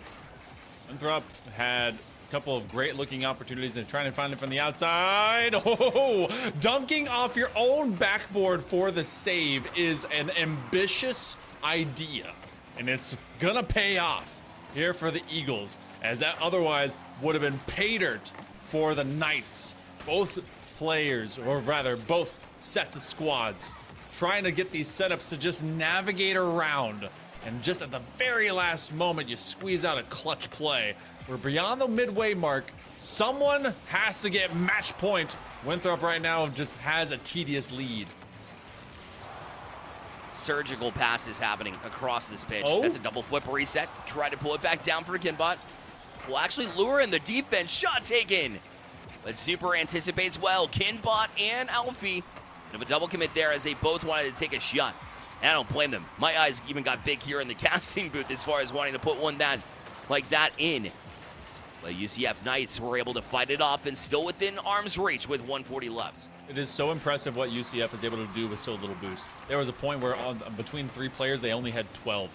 And Winthrop was in a prime position to really pounce onto them. But just as the talons were getting sharper and trying to dig in, the Knights were able to just get their way out of harm. Alfie will find at least one, but Sosa is there. Always the one to elevate next. Winthrop has this lead. If they can continue to force UCF to start from 0 all the way onto their back half, they might be able to get themselves on a match point. A solo play. They get him to bite. It's a fake out and Super! They get it evened up. Wow. What a move, number 1, to get past Alfie. And then when you're left in that battle, that's what you have to do as Kinbot. You wanted to kind of be able to challenge earlier, but you couldn't. You're positioned back towards the net. You had some boost. Turn around, try to challenge it low 50-50. Instead, Super was able to just get it around 2 members of the defense. There was even a third in the mix. But still no match, and UCF now have equalized. Under a minute left. Big, pivotal game here in game number 5. Winner goes to match point, has 2 times to try to close out. Both teams will be hungry for this goal for sure. Obviously, no more so than Winthrop, who want to be able to take care of business, and they'll be in a difficult spot if UCF is able to win this one. Winthrop is hoping to repeat recent history through this series of who scores first. They've got a man trying to tackle him. There's only one man left, and they send 2. They send the whole house. UCF Knights, look at this pickup play. It's Lou and I believe Super in front of them, Bully in the back line, and the follow-through finds it. A good old-fashioned taste of your own medicine. The physicality has been so amounting onto UCF, and now they're able to get some of their own. And even though Alfie was that close to being able to make that goal line save, couldn't quite find it. So now down to 20 seconds. Now they're forcing the hands of the Eagles, who had the lead in the series. They had the first goal in this game as well, which means that trend might be fading as well unless they can get this goal in 10 seconds. But they're being pestered. Lucas is able to get it across to Super. A 4-2 lead for the Knights, as UCF Knights Academy now in prime position to go to match point. Finally, it looks like the pattern will break, and it's at the hands of the Knights. Both of these academies running straight into one another. They brought all of the administrations and said, we're throwing down. But Knights will be onto match point first. And with an exclamation point to boot, as Winthrop Academy looks to have been a bit shaken and stirred into this game number 5. Game 6 is going to be everything to play for. And Winthrop go the distance, or will UCF be able to sign off on their fall semester with a big dub? Plain and simple, if they can't get back to their physicality and that touch, Monkey, I don't really know. I was very confident that they'd be able to, and this is a very close game as well. But the Knights look so strong, and the reason being finding passing lanes but being able to finish more so. And Super's been a huge reason for that. How many times have we seen them defensively make big plays? But it wasn't him. It was Lucas and Sosa combining for 8 combined saves defensively, allowing Super to get out and play some of that offense that really showcased itself. You mentioned it yourself. The players that are playing off ball needed to be able to step up. That means don't get complacent. Whenever you don't have the ball, you're either getting back into your rotation or you're demoing or you're doing both, right? Being able to get out in front, get a bump, and then be able to swing out. That extra step is actually going to go a long way for UCF. It did in that game. And one of the big reasons why they'll be on match point this time around. You got to close out. If there's ever a time to practice, also finding a series when you finally have been able to usurp the general pattern and the way of things, it's here. Sosa has been kind of that stable third. Oh, and my goodness, he's going to find it. The funny flick. I'm pretty sure he learned that from the 4-time. I mean, he's got to. Like, how many times have we seen that? Just whoop. Super quick. Nothing fancy. You don't need a tornado flick or anything else special there in that occasion. Just mano y mano. Wait for them to commit, and right when they make their movement, you flick past them. Just before you know, UCF in the lead. This one's falling back to Super as well, but a good read from Alfie, rather. Sosa right back up. He's got the flip reset and some space, but the shot going to be tracked all the way by Monster King to be able to shield this one out. But for how much longer? UCF still on it. Lucas allows a chance. He'll take a shot, and it's going to go barred down. They weren't able to get back to that one. Winthrop Academy gold. Oh, with their pants down there. It's a 2-0 lead. This feels like the most appropriate goal explosion when it hits the crossbar down. A little Bardowski and a little. I can't do the. It's like a little drop. But either way, yeah, perfection. Just a turn away fader, and Winthrop Academy caught with very little boost. This is, I think, the most amount of space that the Eagles have given up so far in this series, and UCF is trying to capitalize. Wow, it's not just capitals, it's caps lock. Honestly. And Super saw Alfie and just kind of laid it out where he could touch it.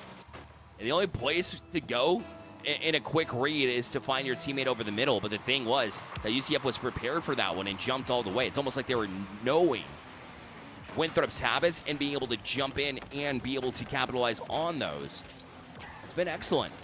They're up 3-0 within a minute, Monkey. It's been a quick onslaught of goals here from UCF. Finally, some physicality from Winthrop. They almost get the first goal, but Lucas with another reactionary save that was impressive. We've seen differentials like this before, at least in different divisions of play tonight, with comebacks possible.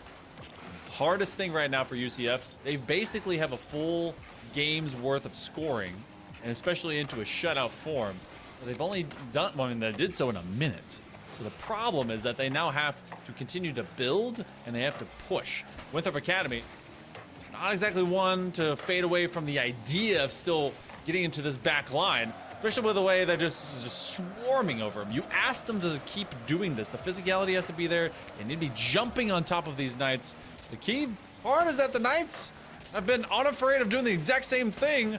So 1 versus 1, looking for the drop on, and that's going to be a huge defensive effort by Super. Yeah, another time he's stepping up in that right time. Had to shadow that one too on the way back. Not as easy as it looked. Lucas just going to play this one high. Allowed to do so. Challenges have been very slow here from Winthrop as they become more boost focused because they don't have as much. Might be a strong reason why, but Sosa's now got some help out in front. That flip reset. Almost able to get to it, but Alfie makes the save. Winthrop need to press in now. Sure, you have half the game left, but it's going to tick down extremely fast. You want to be able to find something, but still denied. One after another. UCF Knights in their reads defensively have really been holding them at bay. Yeah, this has been fantastic work. And this is also where you start to see the relativity of time and space. For Winthrop, this clock is ticking fast. For UCF, it's ticking far too slow. They're trying to just speed it up and slow it down at different rates to give themselves opportunities to seemingly just go by and don't come away with profit. Super will send this to the near side corner. 2 minutes now. Monster King on the challenge. They want to sweep this line and get rid of a man. They actually called for, I believe it was Kenbot, to go for that next attack. I like the positioning from out of Alfie. Alfie navigating those 2 versus 1s whenever they're on defense. Very strong. But now they still have to transition out, and the minute 45 has come up. Oh, and it's a great passing play. Good look here from UCF. They're holding their own. We'll pop one high. But nothing that Winthrop Academy Gold is doing right now is threatening the back line of UCF. And their Knights Academy team, who's been really on point. You got to be able to challenge them and put on some grade A chances, but the real opportunities are coming on the other side of the pitch right now. Oh. UCF has been great. Even that carry tracked all the way here, and now Sosa kills more time by being able to clear this one. Alfie tries to push it back into the UCF zone, but tick-tock, Monkey. They need something fast. This clock is getting faster even for us. Oh, a threat. Again, off the front face of the crossbar, that one near the backboard. Winthrop has to get something. They must score.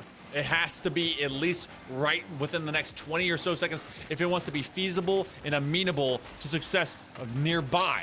45 seconds. The Eagles, every single second is a premium that they cannot afford. They started this series fast, but it's ending quicker against them. Now, eventually, they do step up, and now they're being able to challenge on a regular basis. They need to see this a little bit sooner. The second man's finally starting to challenge, but it may be a little bit too late now here at this point in time. 23 seconds left. UCF and their Knights Academy team came into this one at a dead even 3-3, and Winthrop was looking to improve themselves as far as seeding goes. But unfortunately, they saw this one get away late in this series as the UCF Knights were able to battle back and win 4 out of the last 5 games here. And in game number 6, the most important one, as they will battle in, put 3 on the board here in game number 6, and be the ones to really walk into the next semester and feeling good about it as well. UCF Knights Academy will defeat Winthrop Academy Gold by the count of 4-2 in this series.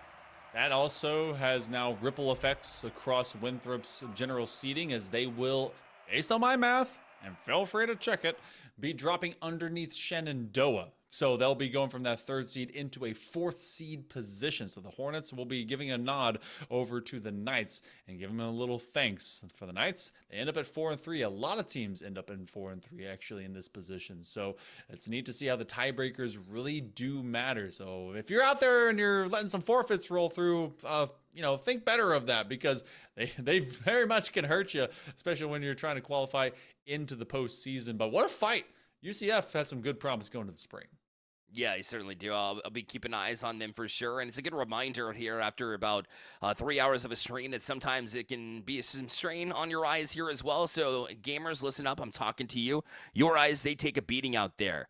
But Buy Blue Light has you covered. Their premium blue light glasses keep you sharp, focused, and ready for victory without the eye strain. Level up your game and protect your vision. Check out Buy Blue Light today, official eye care partner of the NECC. That is BYEBluelight.com. Again, BYEBluelight.com. Again, big shout out to Clay TV as well for the raid too. Welcome into the NECC channel. You got to see an end of a great series there, as again, like you mentioned, Winthrop just not able to handle UCF there at the tail end. Also, eat Wenzel's Farm meats. Eat them. 1977, Wisconsin meat. You want to eat it.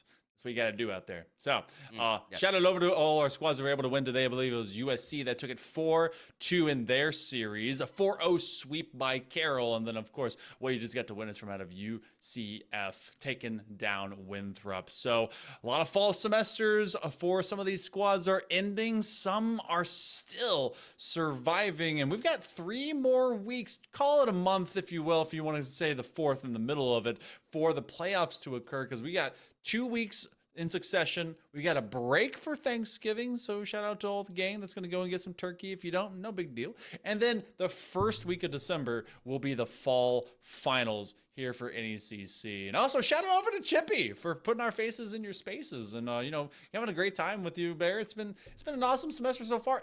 It's crazy how it's already flown by. Time is just chaotic whenever we get old, It honestly is, man. It honestly is, dude. I tell you what. None of this is possible. The experiences that we have go through as well, without our sponsors too, Extron, we've mentioned Wenzel's already, Buy Blue Light, Extron too, for their support here with the NECC. But again, like you mentioned, League of Legends tomorrow, Overwatch 2 on Friday. So like you mentioned, we're going to have a lot of great action here on NECC. So if you're coming over from the raids or you're just hanging out here on the NECC channel, make sure to hit that follow button and then also follow on socials. That way you never miss an awesome series like the ones that you saw tonight. Well, for tonight, that is all we've got. I hope you enjoyed an evening of some awesome Rocket League. And make sure if you haven't eaten, go get some dinner. Come on, kick up your feet and relax for your entire week. But I'm Hell Monkey Man. That is Barrelite. You have been fantastic. We'll see you next time.